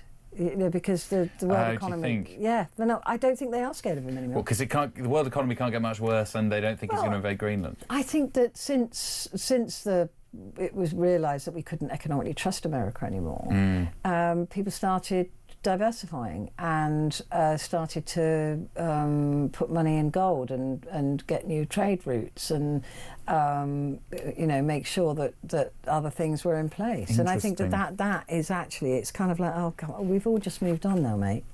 Ursula von der Leyen was saying, look, we've just signed great deals. We're signing another great deal with India. Bring it on. Basically, we'll be fine. Wow. So that's it.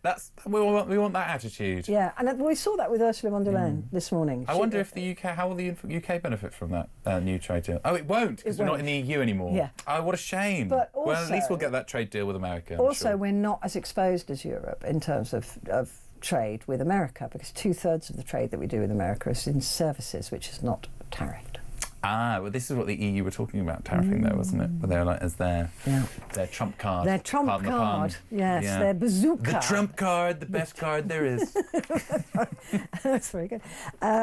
The Guardian, Brooklyn Beckham, the elephant in the room goes rogue. So there you go, even the Guardian doing it. Europe condemns Trump's threat on Greenland as a new colonisation. China gets approval for the vast embassy in London, and jailed nurse Letby will face no new charges. It's really interesting, isn't it, that sometimes you get all the papers just going for very different stories, and then today you've just got them all just going on the same old stuff. The Metro online rant stuns the world. This is Donald Trump again. With his screaming about the Chagos Islands, Truth Social, but also that. What do you make of that? I was waiting to see you doing Did you do a sketch on the Nobel Prize? I did. What, him being given the Nobel Prize? Yeah, I did. Yeah. So that must have escaped me. But what about that text message you sent to the Norwegian president saying? He might as well have texted like Ronald McDonald. The Norwegian president's got nothing to do with the Nobel Peace Prize. He's just Norwegian. The committee is, I guess, Norwegian in Norway. But I've not looked it up. Maybe you know. Surely it's not comprised of Norwegians only, is it? The Nobel Committee? I don't believe it is. No. So, and they take information from all over the world. And it's crazy. The other crazy thing is, though, that the book closes on the nominations on the 31st of January. So Donald Trump would only have been in for 2 weeks. So if you want to nominate somebody, when you go to nominate me for the Nobel Peace Prize, right? How do you know I haven't already? You have to get that nomination in before the 31st of January. On the year of the prize is given. Right. So there's a deadline. So basically the deadline. So Trump would have only been in power for a couple of weeks last year in order to qualify for the 2025 Peace Prize. Now, he could qualify for the 26 Peace Prize if he's nominated before the end of January, but he was never have qualified for the 25 because he says, well, I've stopped 8 wars. It's like, yeah, but the nominations closed on the 31st of January anyway, so you couldn't have won. Good God. Anyway, because you hadn't ended those wars by then. What? But nobody tells him this. Why isn't somebody telling him? Look, you couldn't have won it anyway. If he'd have held off on invading Greenland for a few weeks, he might have won it this year. He might have done. That would have been embarrassing. I know, because they decide it later on. I thought if they decide it on the 31st of January, and then he invaded Greenland, then they have to give him the Nobel Peace Prize while he's waged a world war. That would be awkward. That would be orcs. I'm not sure he would be in line for the Peace Prize. I mean, he's bombed several countries and threatened to overthrow. Well, others. Maybe his 2026 strategy is to unite the world against him. That's some form of world peace, isn't it? But so I don't know why people just don't look after his texts and social media for him. Well, it's not. Well, because he's probably terrifying, isn't he? This is what we've spoken about this so many times. I can imagine he's terrifying. This is what is different about him. He is a narcissist. He wants everything done on his terms, and he wants to do it. He wants to take credit for all of it. There's no way he's relinquishing any form of power or control over his comms in any way. But he's also now, I mean, I think of some of the messages. My best mate and I, Timmy, he could finish me, absolutely finish me with a screen grab of some of the messages that we send each other. I'd be done. I'd have to go and live under a rock. Oh dear. Some of the things that we say to each other. About me? Of course, no. You know, all I do with you is go, oh, look how wonderful Cody is. But it's no, just the banter and the personal conversation. Yeah. Never, ever send Donald Trump a WhatsApp, because he just releases them all. He's released Macron's. He just goes, right, you've annoyed me now, and then he just throws out all of their private messages. Donald Trump now just releases. He just sends them out. Honestly, I always say to Timmy, he knows it, and I could finish him as well. It's a mutually assured distraction. Is where we are, and that's the world we're back into. That is mutually assured destruction for both of us. And occasionally, every so often, I just clear my backlog of horrendous things that he sends me. God, I wonder what you're saying. I couldn't. I mean, I'm ashamed. I'm not ashamed. Just general naughtiness, but you know what I mean. It's just banter with your best mate. Yeah, sure. Hey, listen. I'm not coming after you. You don't need to adopt that defensive tone. But you're telling me you don't have that relationship with someone? Yeah, I probably do. I send Instagram memes. I send questionable Instagram memes. Yeah, that's one of my things. Exactly. But the President of the United States is literally leaking out sort of text messages from serious people around the world. Yeah, it's embarrassing. There's no going back. Yeah, so this is the message that he said. Shockingly, our brilliant, in inverted commas, NATO ally, the United Kingdom. I mean, he literally has no filter, does he? Such a... And I was saying this yesterday. Anybody who thinks that there is a special relationship is wrong. There's no special relationship, even though what's his name was in Westminster today doing a speech. God, I can see him, leader of the House in the US. I can't remember. And he was saying this special friendship and special relationship. I'm like, oh my God! Yeah, and we've got that coming out. It's so embarrassing. Yeah. Currently planning to give away the island. I mean, it's just. You can actually start with number 10 though, being like, "Oh, guys, you called me brilliant." Completely misunderstanding it here. I think we're brilliant. That's amazing. I wonder if it's a bit Josh Widdicombe there. I wish it was a bit. I wonder if Keir Starmer's going to go to Davos tomorrow to suck up to Trump more. Yeah, he'd be like, Donald. Hi, old pal. Hello, Donald. Let me pick up those papers for you and give you a letter from the King. Cody Darla, thank you very much indeed. Cody Darla, comedy writer and host of the Truth, in my opinion, of podcast. Coming up, it is just you and me as we open up the Talk Back Hour, and that is exactly what I want you to do. I'm going to be asking why it is that you are not working.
across the UK, on DAB+, on YouTube, on your mobile, and on your side.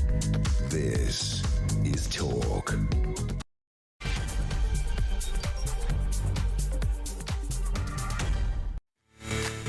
Good morning to you. It is Petrie here with you until 1 o'clock. And your chance to talk back. And I really do want to hear from you on this one. The number of employed people in the UK falls again. So in other words, the unemployment number has risen, which is the way I would have written that headline. But just saying. Shops, restaurants and hotels particularly hit by slowdown in hiring as unemployment remains at 5.1%. The number of employed people in the UK has fallen, particularly in shops, restaurant, bars and hotels, reflecting weak hiring, while private sector wages grew at the slowest rate in 5 years. The rate of unemployment has remained at a 4-year high. And yet we still bring in migrant workers on the legal migrant route. So I'm asking the question this morning as to why it is you're not working. Why are you not working? Because beneath these figures, there's a lot of reasons why people are not working in this country. Although we're led to believe, aren't we, with a lot of the tabloids, that it's because you're lazy. It's simple as that. You're lazy, you're feckless, you don't want to work, and you're enjoying your life on benefits. That's the narrative. That's what we're told. That's what we hear all the time. I kind of want to debunk that a bit this morning, and that doesn't mean that I'm naive. It doesn't mean that I don't know that there are people who have opted out of society and enjoy a life of relative ease on benefits, and that they're scamming the system and that they're laughing and at all of us. I know that there are people like that. But there are also people who can't work. There are also people who don't work for other reasons, for caring duties, for, disability. Maybe they're the wrong age. Maybe there's something else that is stopping people from working. It's not just one story that people don't work in this country. There are many stories. There are probably as many stories as there are people not working, to be honest. They all have an individual reason for not being in the workforce. So I want to discover why you are not in the workforce. And I mentioned caring there because I know that the sort of the unsung heroes of this country are those people who give up everything, give up their own lives, give up their own work to care for a loved one, because the system in this country is not robust enough to do that for them. And if you've given up work because you've got caring duties, I want to hear from you as well, because you get bundled in to these numbers. You get bundled into the, unemployed. Oh, you unemployed? Why can't you work on, 3 days a week? Or why can't you work, 9 to 5? And it's like, well, I don't know, because the person I'm caring for isn't ill 9 to 5. So I don't know when they're going to be poorly, or whatever the reasons might be. So I want to hear from you this morning as to why it is that you are currently not working. Give me a call, 0344 499 1000. Calls are charged at the national rate, but we do call you back. And text the word talk and then your message to 87222. And Sam has actually written in about this. Says, I don't work due to multiple disabilities and I detest it. I've also just got a fast track referral for bladder or renal cancer. I'm so sorry, Sam. I'd love to work. My son is my carer and is amazing. He would also love to work again. So there's the guilt of my needing him, even though he'd do it anyway. And that's Sam in Lancashire. So there you go. There's two people not working who would be bundled into the idea that everybody's just being lazy and enjoying a life on benefits. So give me a call. Let's go now to Ian, a first-time caller who's in Cumbria. Hello, Ian. How are you doing this morning? Hi, Petrie. Yeah, very good, thanks. How are you? Good, very well, thank you. So what's going on with you not working? So 35 years in technology, strategist, build my own company, designed for central government, for airlines, banks, you name it, I did it. And then 3 years ago, when I went to apply for my next job, I was turned down 1,500 times successively. What? I'm now 60 years old, and nobody would touch me with a barge pole at all. And this idea that, oh, yeah, there are loads of lazy people sitting around kind of don't wanting to work, it's a joke. You go to the job centre and you're treated as a complete pariah, as if you're conning them. And, they put me on a restart programme and they said, well, you can't possibly apply for jobs with your CV. You're far too overqualified. I apply for job after job. Oh, you're too overqualified. No, you've got far too many skills.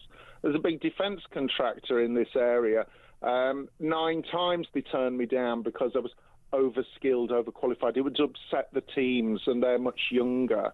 And eventually, our society has turned its back on the older worker. It doesn't matter what skills you have. You could be a nuclear physicist. You have the most demand skills in the world. They will not touch you. I applied for charity jobs. Oh, we're desperate for people. Instant rejection. And so 2.5 years ago, I was the first person in the UK to get an early day motion in Parliament through my MP on age discrimination. And we had cross-party support for everybody except the Conservatives. Not a single Conservative at that time backed it, and it's all in Hansard. But it makes no difference. The reality is that our society is in total denial that age discrimination is in play, and it's happening because the Equality Act 2010 has allowed employers to get away with it because age discrimination is not a criminal act. I listen, I hear you, and I hear the frustration as well, because actually it is really, it's not something you can hide, right? If you've got that much experience and then they meet you, they're going to go, oh, he's an older guy. So they can say, oh, no, we didn't hire you, not because of your age, but we didn't hire you because of some other reason. What can you do about it? Well, you can't do anything. And if you try and go to a tribunal, you've got to go through ACAS. The risk is on you. Yeah. And so in the end, I mean, now I'm a carer. I'm a carer for my elderly mum and dad who are in their final years. And I'm doing that out of necessity. But I've taken the view that it doesn't matter how skilled you are, this country has given up on people like me. And when you see the idiots in government going, oh, well, we've got a skills shortage, we need to bring people in from outside. No, they don't. What they want is cheap labour. That's what they want. They don't. It doesn't matter whether these people haven't got the same level of skills. Does not matter at all. They just don't want people who are skilled anymore, who are expensive. And, the system is set up in such a way that the individual is to blame. And I hear all the time, I have very few friends now because secretly people take the view, well, it must be you. There must be something about you is why you haven't got a job. You're to blame somehow. But trust me, after 1,500 rejections, you say, well, what am I supposed to do?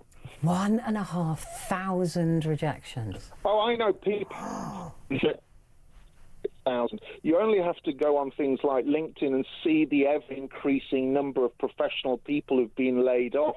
I say, oh, well, is anybody in my network got a role? Does anybody know? And then 6 months later, you see the desperation on them. They can't pay the mortgage. There are tens of thousands of people like me now out there. But you try finding any politician that wants to talk about it. I've written to every party saying, what are you going to do about age discrimination? You get no response because everybody's in denial. But the problem is that people also hire in their own image, right? Yep. And so they're a bit scared of you. So you've got some young, somebody in their 30s who's looking at the team. If they bring in a 60-year-old who's really experienced, like you said, they sort of, you don't fit into the team because they're going to say, well, he might be better at it than I am, or he might be, people might turn to him as being the manager because he looks like the manager instead of turning to me as the manager. So there's a lot of that plays in as well, isn't there? Yeah, and there's some statistics out there that show that the biggest discriminators of people who are older are people of the similar age. Because really? They say things like, it's time to give our grandchildren a chance. They need a job.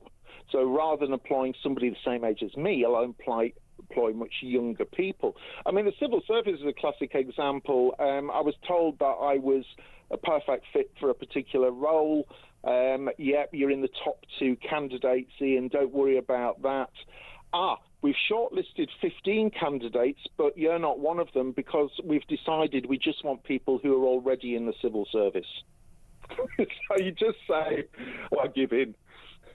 But what can we do? Because at 60, you've still got, 8 Move years? abroad.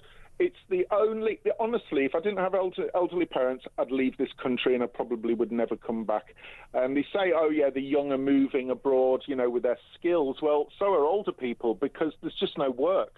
And people say, of course there is work. There's always work. Well, I'd love somebody to point it out where this work is, because the other thing that the government is not talking about is the sweeping in of AI. I mean, Elon Musk stated that one of the reasons he stepped back from Doge, he said, I realised that I don't need to worry about Doge activities anymore because AI is going to sweep in and do it for me. We already know that there's a huge drop in graduate roles because of AI already, and it's going to keep coming on and on and on. And, of course, employers are looking for the cheapest way of running their businesses. And so, I mean, what are we looking at? 250,000 less roles than when Rachel Reeves came in. That's 250,000 job vacancies that will now never get filled. And as you were saying, they're getting rid of the expensive people. So the older people, the people with all the experience, the people with that have got probably higher wages, higher national insurance, all of those sort of things.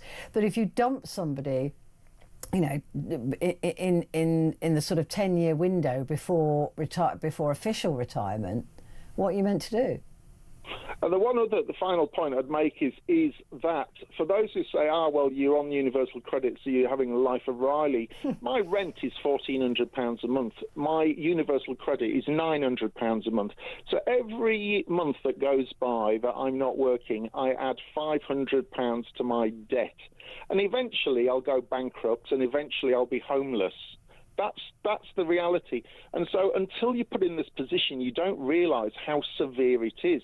And also, the job centres monitor everything you do. You're supposed to apply for jobs 37 hours a week. You have to put every job that you apply for into the journal. They monitor it. If you don't do it, you're called in.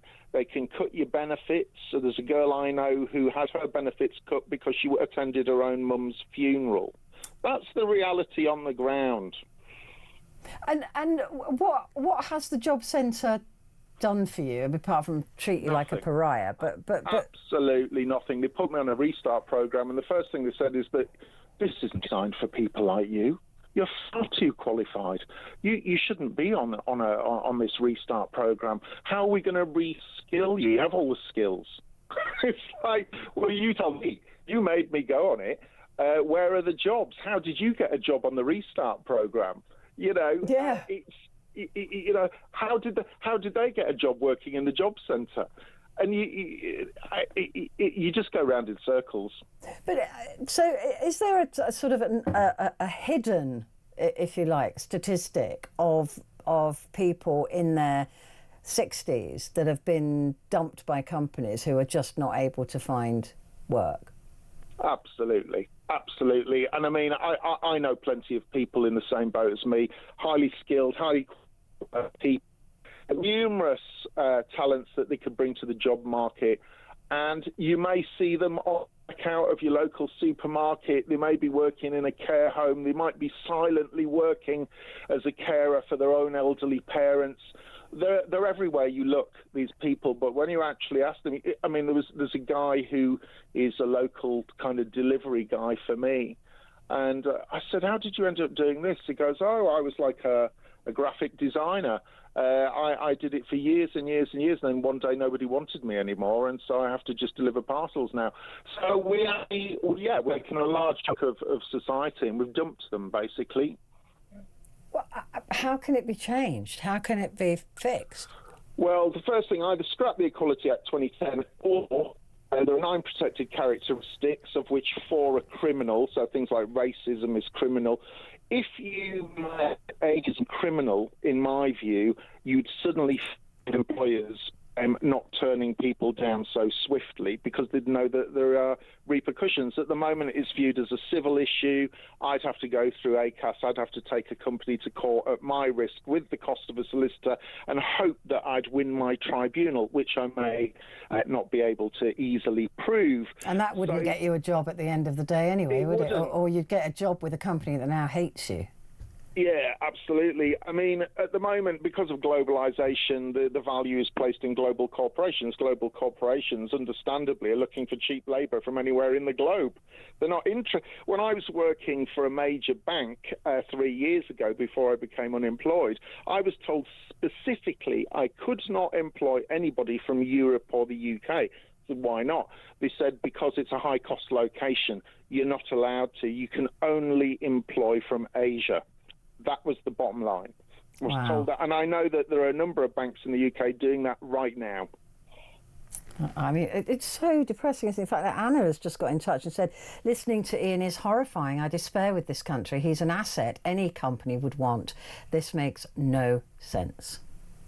No, well, you know, honestly, there are countries out there in the world that are looking for talent, and anybody in my shoes who can move, I think that they will move now, because we're going to have to change fundamentally our society to value talent, to move away from a minimum wage society. I mean, you know, every job you see out there is paying £12.20. Why? Because employers know they can get away with it. The idea that somebody might be able to earn 40, 50, 60,000 pounds a year anymore is a dream for many. It's really a well-paid job in this country. If you're not in one now, you're probably not going to get one. That's my experience. The point as well of AI is that it's here now. As you said, people are losing their jobs now. Thousands and thousands of jobs are set to go this year with if not hundreds of thousands, with robots, with robotics, with AI. This year, people think it's all in the future, but it's here now. Well, you only need to watch online the interviews with the purveyors of AI, the owners of the AI companies, and the moment that they're asked what are people supposed to do for work when this job is, they just look downwards, they put their heads in their hands, because they know that there's a nirvana on the other side, that one day maybe everybody's on a universal income, and maybe one day everybody will feel well off and just be consumers because they're given 50 grand a year or whatever. But at the moment, the reality is you're going to see wholesale job losses. But even worse, if you think about countries like, say, the Philippines, where their income for that country is based on service centres, when those service centres are wiped out by because chatbots, they're just using, the entire country's economies will collapse. Yeah. I just think that there is such a threat coming down the pike, and also, like you said, this ageism thing. I didn't realise that it was. I mean, ageism I know is a thing, and I'm certainly not young, so you know I probably fall foul of it. But it's a slightly different in this business. It is for men anyway. Well, I mean, I know people in the TV industry have said that, you know, there's a lack of work in that industry as well now, and in the film industry. It's in every industry. We're just seeing wholesale job losses. I mean, I've now resorted to build a YouTube channel. Why? To share my knowledge. Why? Because one day I might get monetized and I might have an income, but that's my last chance. Wow. It's so depressing, isn't it, that you work so hard all through your life and you gain these skills and you have this profession just to be dumped in a skip. Yep.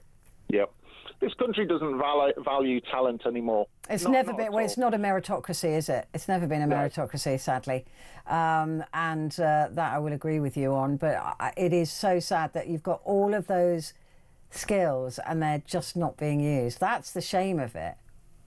There are many, many, many people like me sitting out there who would do anything to get a job and would work, use their skills in many different ways, but the employers don't want to know. They're just not interested. I mean, one other thing I would say is I was listening to the radio the other day, and there was an interview with somebody in the civil service, an HR director, and it said, well, but what about kind of, bringing in lots of new talent in the civil service?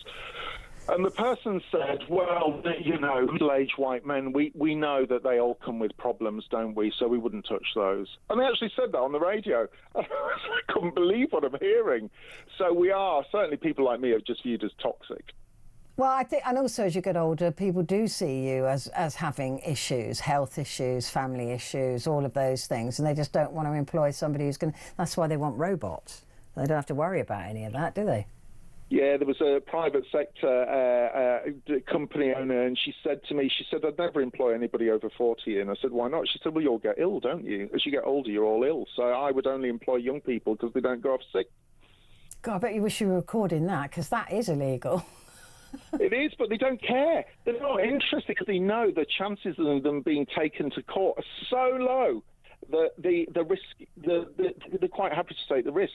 I mean, it's not just all businesses are willing to take this risk.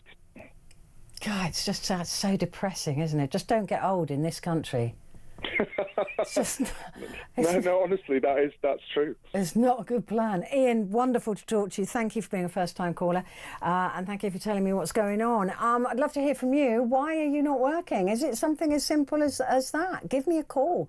It's good to know why there are people around the country who aren't working, and that it's not because they don't want to. It's not because they're feckless. 60 years old and dumped on the scrap heap. Give me a call. 0344 499 1000.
Across the UK, on DAB+, on YouTube, on your mobile, and on your side.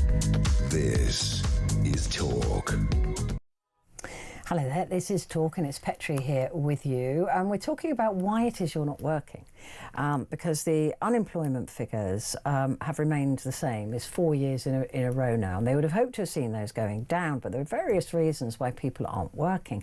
And I think that just listening to Ian then, that there must be tens of thousands of people in his situation, if not more, who, do really well through their career, earn a fabulous wage, get, bought properties based on that, or bought a house, bought a flat or whatever, and then suddenly at the age of 60, and they're nowhere near retirement yet, are just dumped from the employment circle, that they just can't get a job, that they just won't be acceptable anymore. So I'd love to hear from you if you fall into that category, because at the moment you look at these figures and you go, well, that's a lot of people who aren't working. Why are you not working? And like I said, I think there are very good reasons that a lot of people aren't working, and that's certainly one. If it's 1,500 jobs he went for, got rejected for 1,500 jobs with all of that experience, probably because of that experience. What a waste. What a waste, and then we buy in cheap labour from overseas. There is something fundamentally wrong with that system, and it can't be sustained. Let's talk to Glenn now, who's in Southampton. Glenn, good morning. How you doing? All right? I'm all right. How are you doing? Yeah, not too bad. Yeah, I listened to that other fella. He's 100% right. That Ian, it is discriminated when you get older. That's just it. They do, you know. I give up work about 6 years ago, handed the businesses over to my sons because I was what was I on 50, and I was meeting people in their 20s and 30s trying to tell me the way the job's got to run. And I just looked at them and laughed, you know, and that's, you know, and I just don't get it, you know. So that's a lot of it, you know. What I'm trying to say, if you had a major court case on your hands and it was life or death, or you know, 25 years in prison, you would prefer to have the old retired barrister than the brand new just qualified one. Completely, yeah, but as Ian was saying, experience doesn't seem to count for anything anymore, and it is the same in this industry. It should. It's all run by governments. You know, you get all these young staff in, right, and all these firms do. They send them off for training days, do this training. If they had someone like Ian in-house, he could be there training them up, right? Give the man a job. You know, and you would think that older people, although people say, oh, you might get ill or whatever, but they're not having, their children aren't babies anymore if they've got children, right? They're you know, they've got more free time because of that. They're probably more dedicated because of that. They're probably aware that they might need time off for ill health, so they never take time off for ill health. Do you know what I mean? So actually, I can't see why people wouldn't be flocking to employ older work. And they know about work. They've got a work ethic. They turn up. They're not late. In a sense, right? They've got something on board which is cheap. Right, they've got a million years worth of knowledge. They're not, you know, that's what they're getting wrong. I see it every day. That's why I give it up. I couldn't handle it no more. That was it. You know, I've done everything. I've done everything my whole life. Learned myself. I always work for myself. But when I'm getting told by 20 and 30-year-olds walking around with an iPad, and I'm laughing at them, you know, is that what the iPad said? Yeah, okay. See you later. That's it. Not interested, all right? But when there's a problem, my boys come to me, Dad, what do you reckon about this? And straight away, I'll just say, do it that way. Oh, you know, I'm 57, not 187, but I won't work on site again because it's just an absolute nightmare. So at 57, do you think you'll ever work again? No, I don't want to work again. No, not at all. No, what is it, 5, 6 years now? No, I don't. For what? What, to work to pay this government tax? No, I don't think so. No, I won't my money. That's it. I'm all right. That's it. So you've got at least 10 years before pension. A what? Pension? Yeah. Don't worry about that. I'm not worried about a pension. It's, you know, they should listen to old timers. We know what we're talking about. That's it. But like you said, a lot of younger people think they know everything. They get a CSCS card and they think they're a genius. Trust me. They probably wouldn't even be able to spell their own name. That's a joke. It's wrong. We don't need people from abroad coming here taking jobs. It's got to start from the schools. The youth training. That's it. All right. It's simple. Easy, all right? And the older people become consultants. Don't send all your staff off on training days, which the government say, which costs us a fortune, and they learn absolutely nothing. Listen to somebody that's got the knowledge, right, and is there every day to help them. That's how you grow a company. I know because I've done it. I've done it for the last 30 years. The trouble is, Glenn, that companies, profit-making machines, they're only interested in cheap labour. Even not just the profit-making machines, the NHS, for example, getting a doctor from overseas is cheaper than training a doctor here, because the mistakes they're making that nobody hears about, millions, the mistakes, the pothole epidemic. For Christ's sake, how long's that been going on for? I laugh at that. That actually makes me laugh, right? That makes me laugh. People that are telling you we're going to get on top of it, they haven't got a clue. They haven't got a clue. If you say, go and get me a left-handed shovel, they go looking for it. Right? They haven't got a clue, not one of them. Not one. Right? We've gone backwards. All right? These potholes could be done easily. The way I've said all this in the past. All right? I could save this country millions on everything. Right? The potholes and the infrastructure is a joke. Is a joke. The money that they spend. Honest to God, it's an absolute, It goes back to the old days, mobile works, right? Like a dustman. That's mobile works. You can do exactly the same with potholes. Not road closures and this, that and the other, consultancy. The country's run by fools, Petrie. Trust me. Yeah, I mean, it's hard to argue with that assessment, to be perfectly honest with you, but it's because everything comes down to money. Companies are addicted to cheap labour. It's cheaper to get labour from overseas than it is to train people in this country. That's why we don't have enough doctors and nurses in the NHS, because they made that was a decision made, not by us, but by some political whiz kid who went, look, it costs us $200,000 or $300,000 to train a doctor. If we don't train them, if we limit the number of university places for doctors, which is exactly what we did, then we won't have to train as many doctors, and we can just get them then from other countries. They're already trained there. We don't have to pay that £200,000 or £300,000 in training. Even though they're on the same salary, we've saved ourselves $200,000 on training, and that's the way the world has been working. But somebody in their 50s is not overall. No. At all.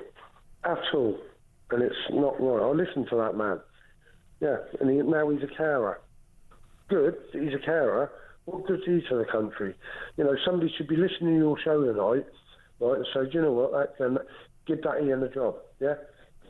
You give him 2 hours in any job that he's qualified in, I'll tell you what, he'd run rings around all that young lot.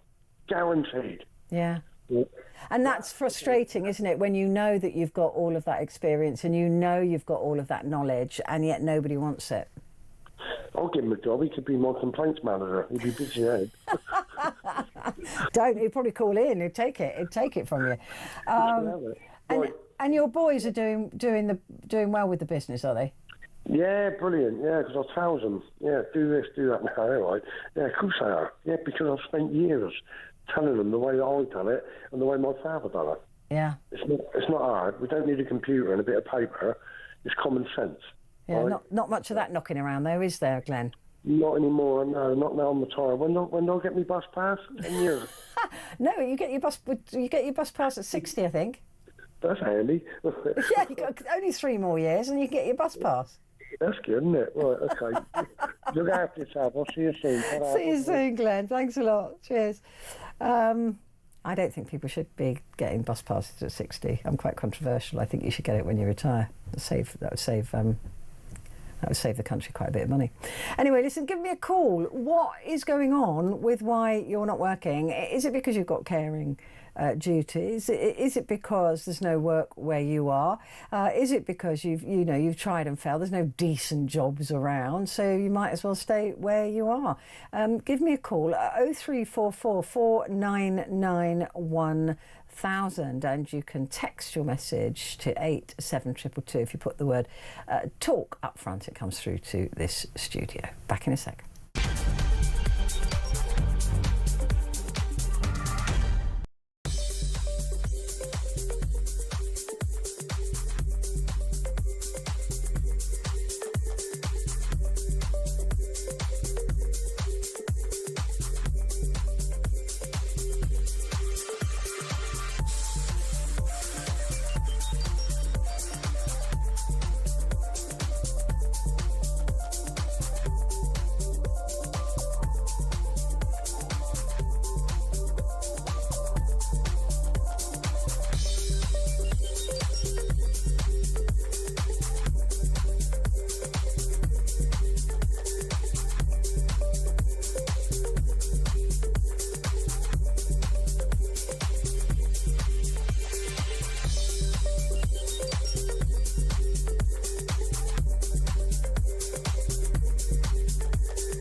across the UK.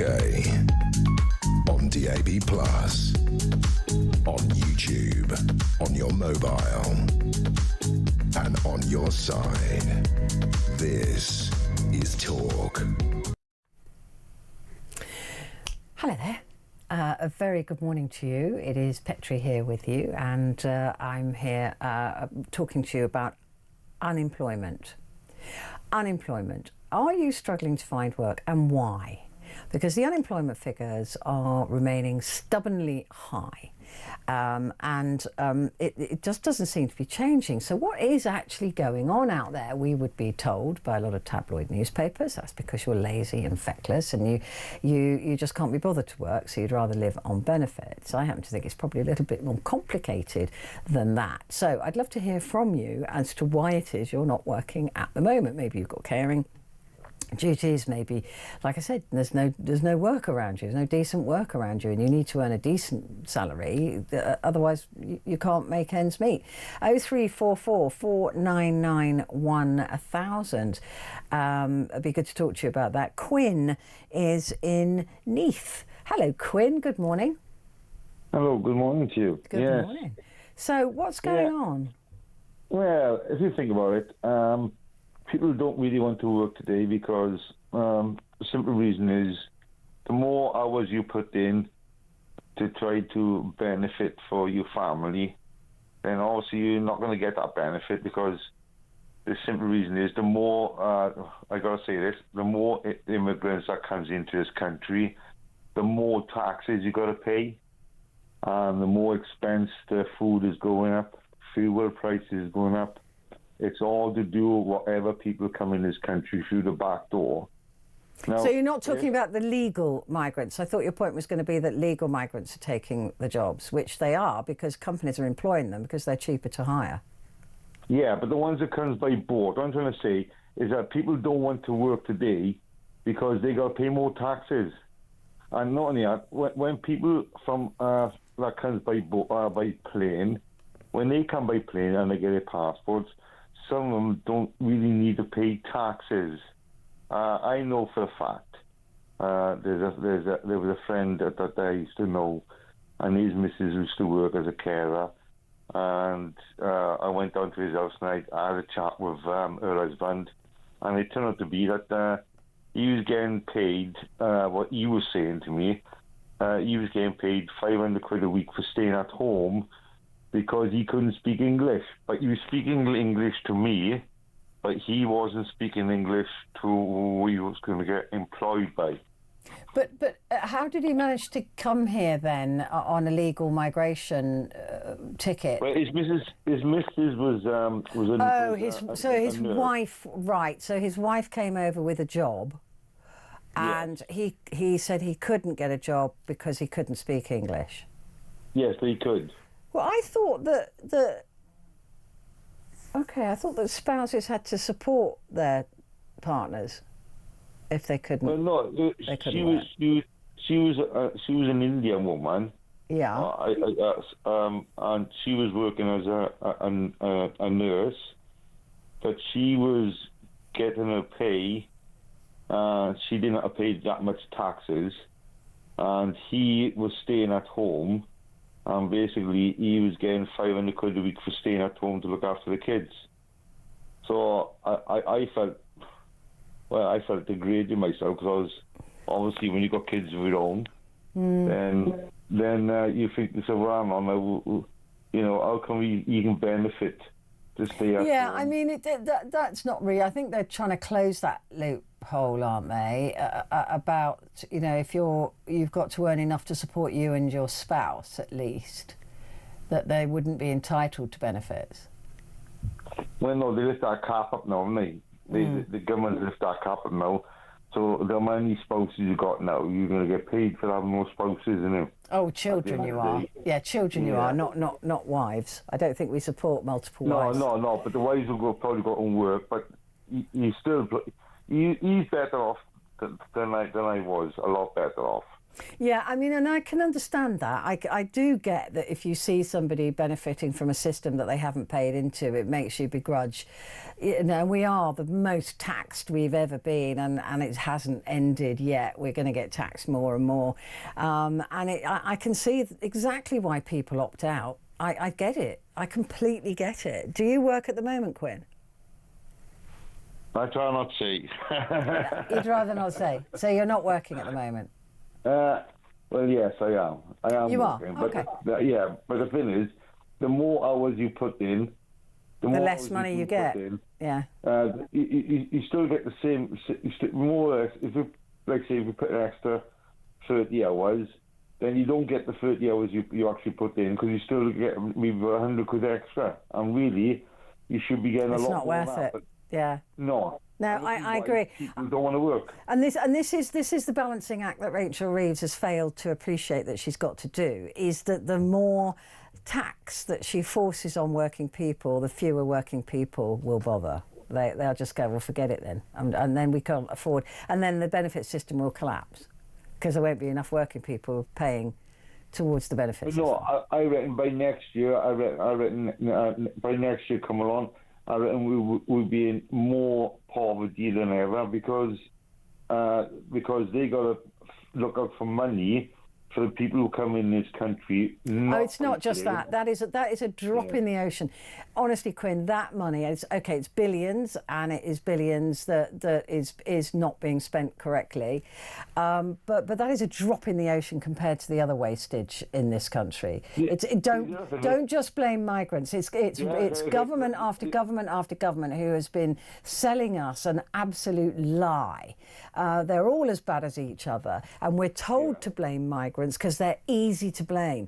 Don't blame them. It's the systems that have been created by these idiots in government that have created the easy backdoor for these people to get in the first place. Of course they're going to do it. It's not their fault. It's this government, it's the government before and the government before that.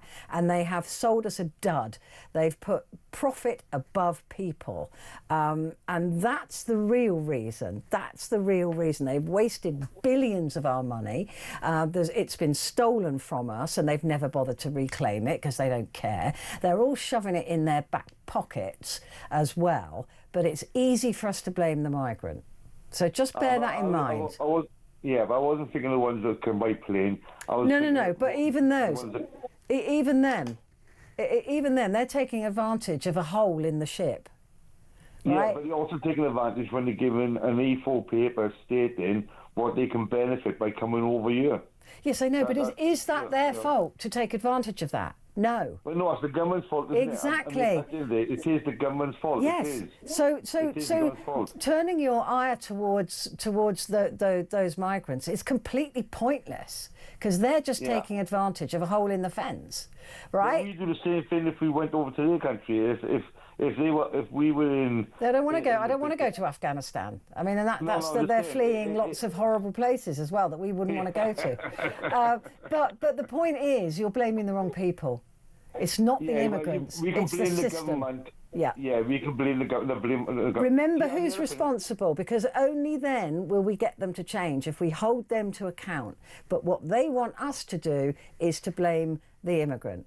That's what they want, because it means we don't blame them. So keep that in mind. Right, I will do that. Yeah, I will. Good man. Remember who to blame. Okay, I will blame. Yeah, you are right. You're absolutely correct. You're 100% correct there. And I think most of the people who are actually listening to us now, I mean, we all should be saying, yes, it is the government to blame, because they're introducing it to them, and they're going to come over here. They've created that dirty, great big hole in the fence. They made that hole in the fence, and they're now going, oh, look at these horrible people coming through the hole in the fence, right? Because that's what they want us to do. But they created it, and they're the only ones that can fill it. So let's blame them. About that, it's like, you know, when women are getting raped, and kids are getting raped as well. I mean, at the end of the day, before long, nobody will be able to go out at all, because they're petrified. they'd be petrified to go again because the system is broken. It's the system. I mean, yes, you have to blame those individuals for their crimes, but also you have to blame the government for the systems that allow those crimes to happen, and that is the absolute truth. We keep letting them off the hook. These politicians, we keep letting them off the hook by playing their game for them.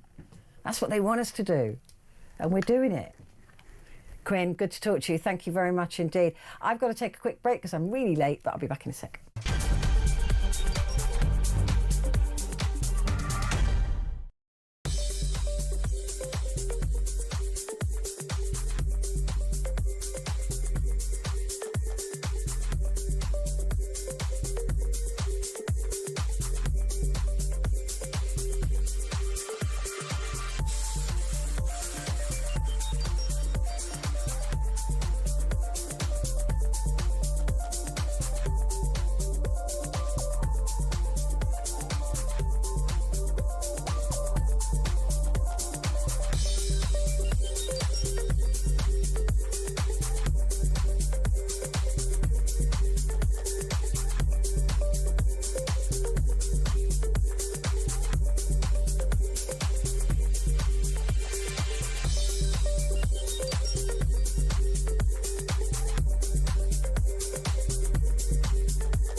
Across the UK, on DAB+, on YouTube, on your mobile, and on your side. This is Talk.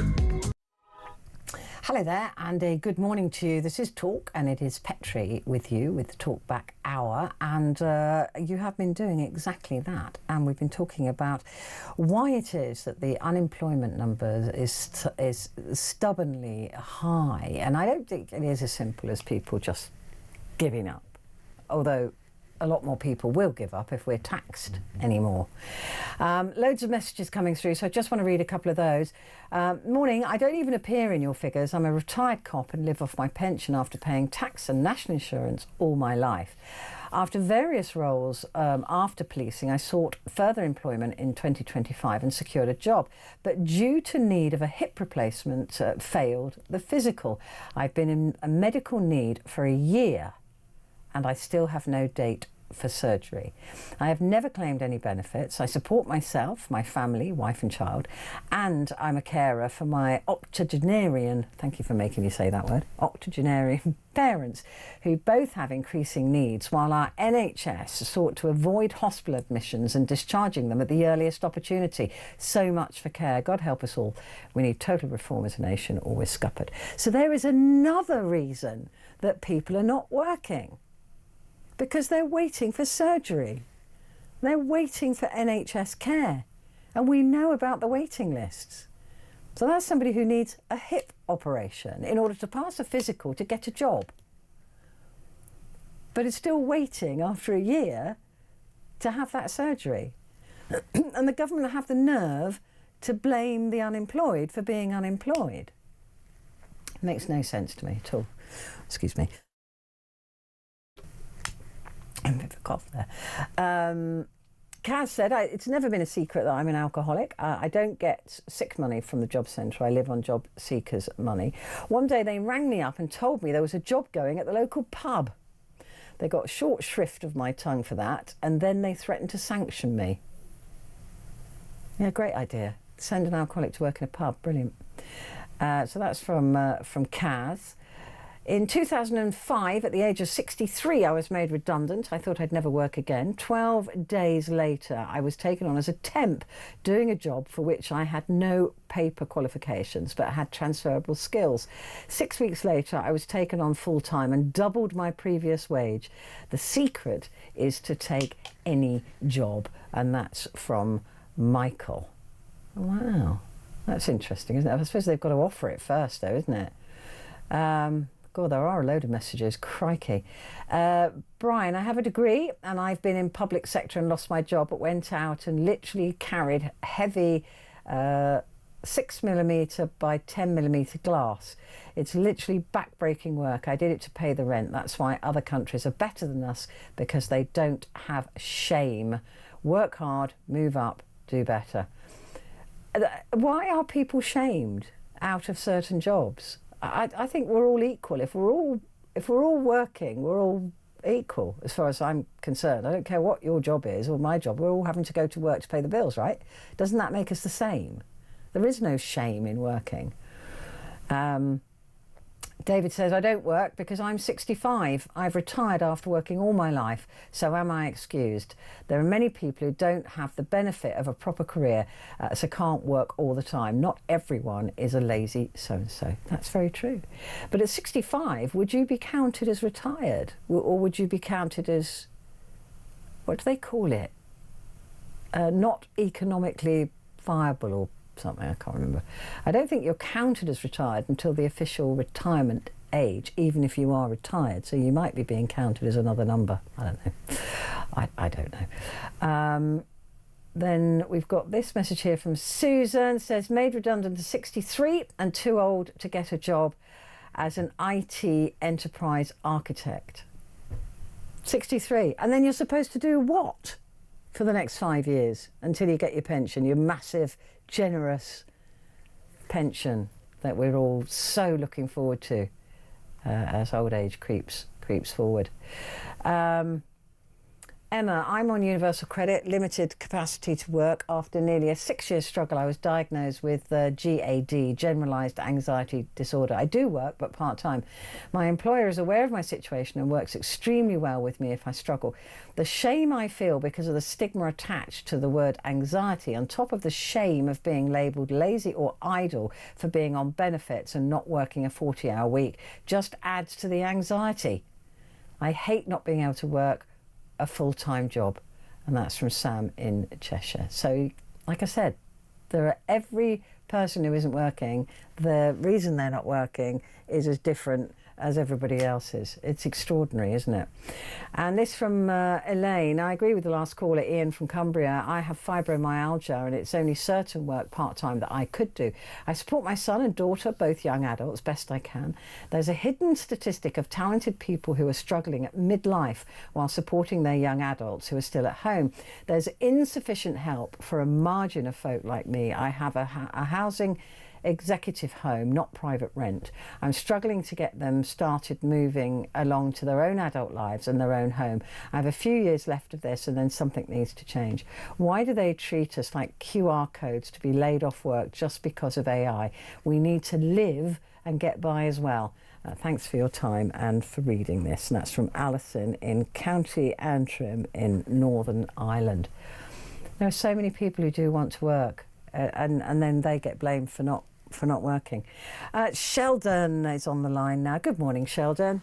Good morning, Petrie. You're coming to the top of the programme. I'll be very, very brief. Oh no, it's fine. You carry on. We've got a few minutes. Okay, Di. Yeah. I think there are two sections of society who are suffering at the moment which contribute to this problem. The youngsters, who are eminently employable, are suffering from a huge problem which makes them very anxious, and at the end of the day they become they become incapable for bothering anymore. They get employed on these 6-month trials, and these are by government agencies and by big PLCs. At the end of this 6-month period, these people who employ en masse decide that they're going to give them spurious reasons to get rid of them all, and then re-advertise these positions and start all over again. Because they then don't have to look after them in any way whatsoever. There are no benefits attached to the job. There's no guarantee they're going to have to pay their holiday money. They don't have to do anything. So they're just getting cheap labour. Absolutely. And these people are eminently capable. And when they get interviewed at the first stage, they get in because they are eminently capable. These are not people they've taken on who are not capable of doing the job. This is a ruse.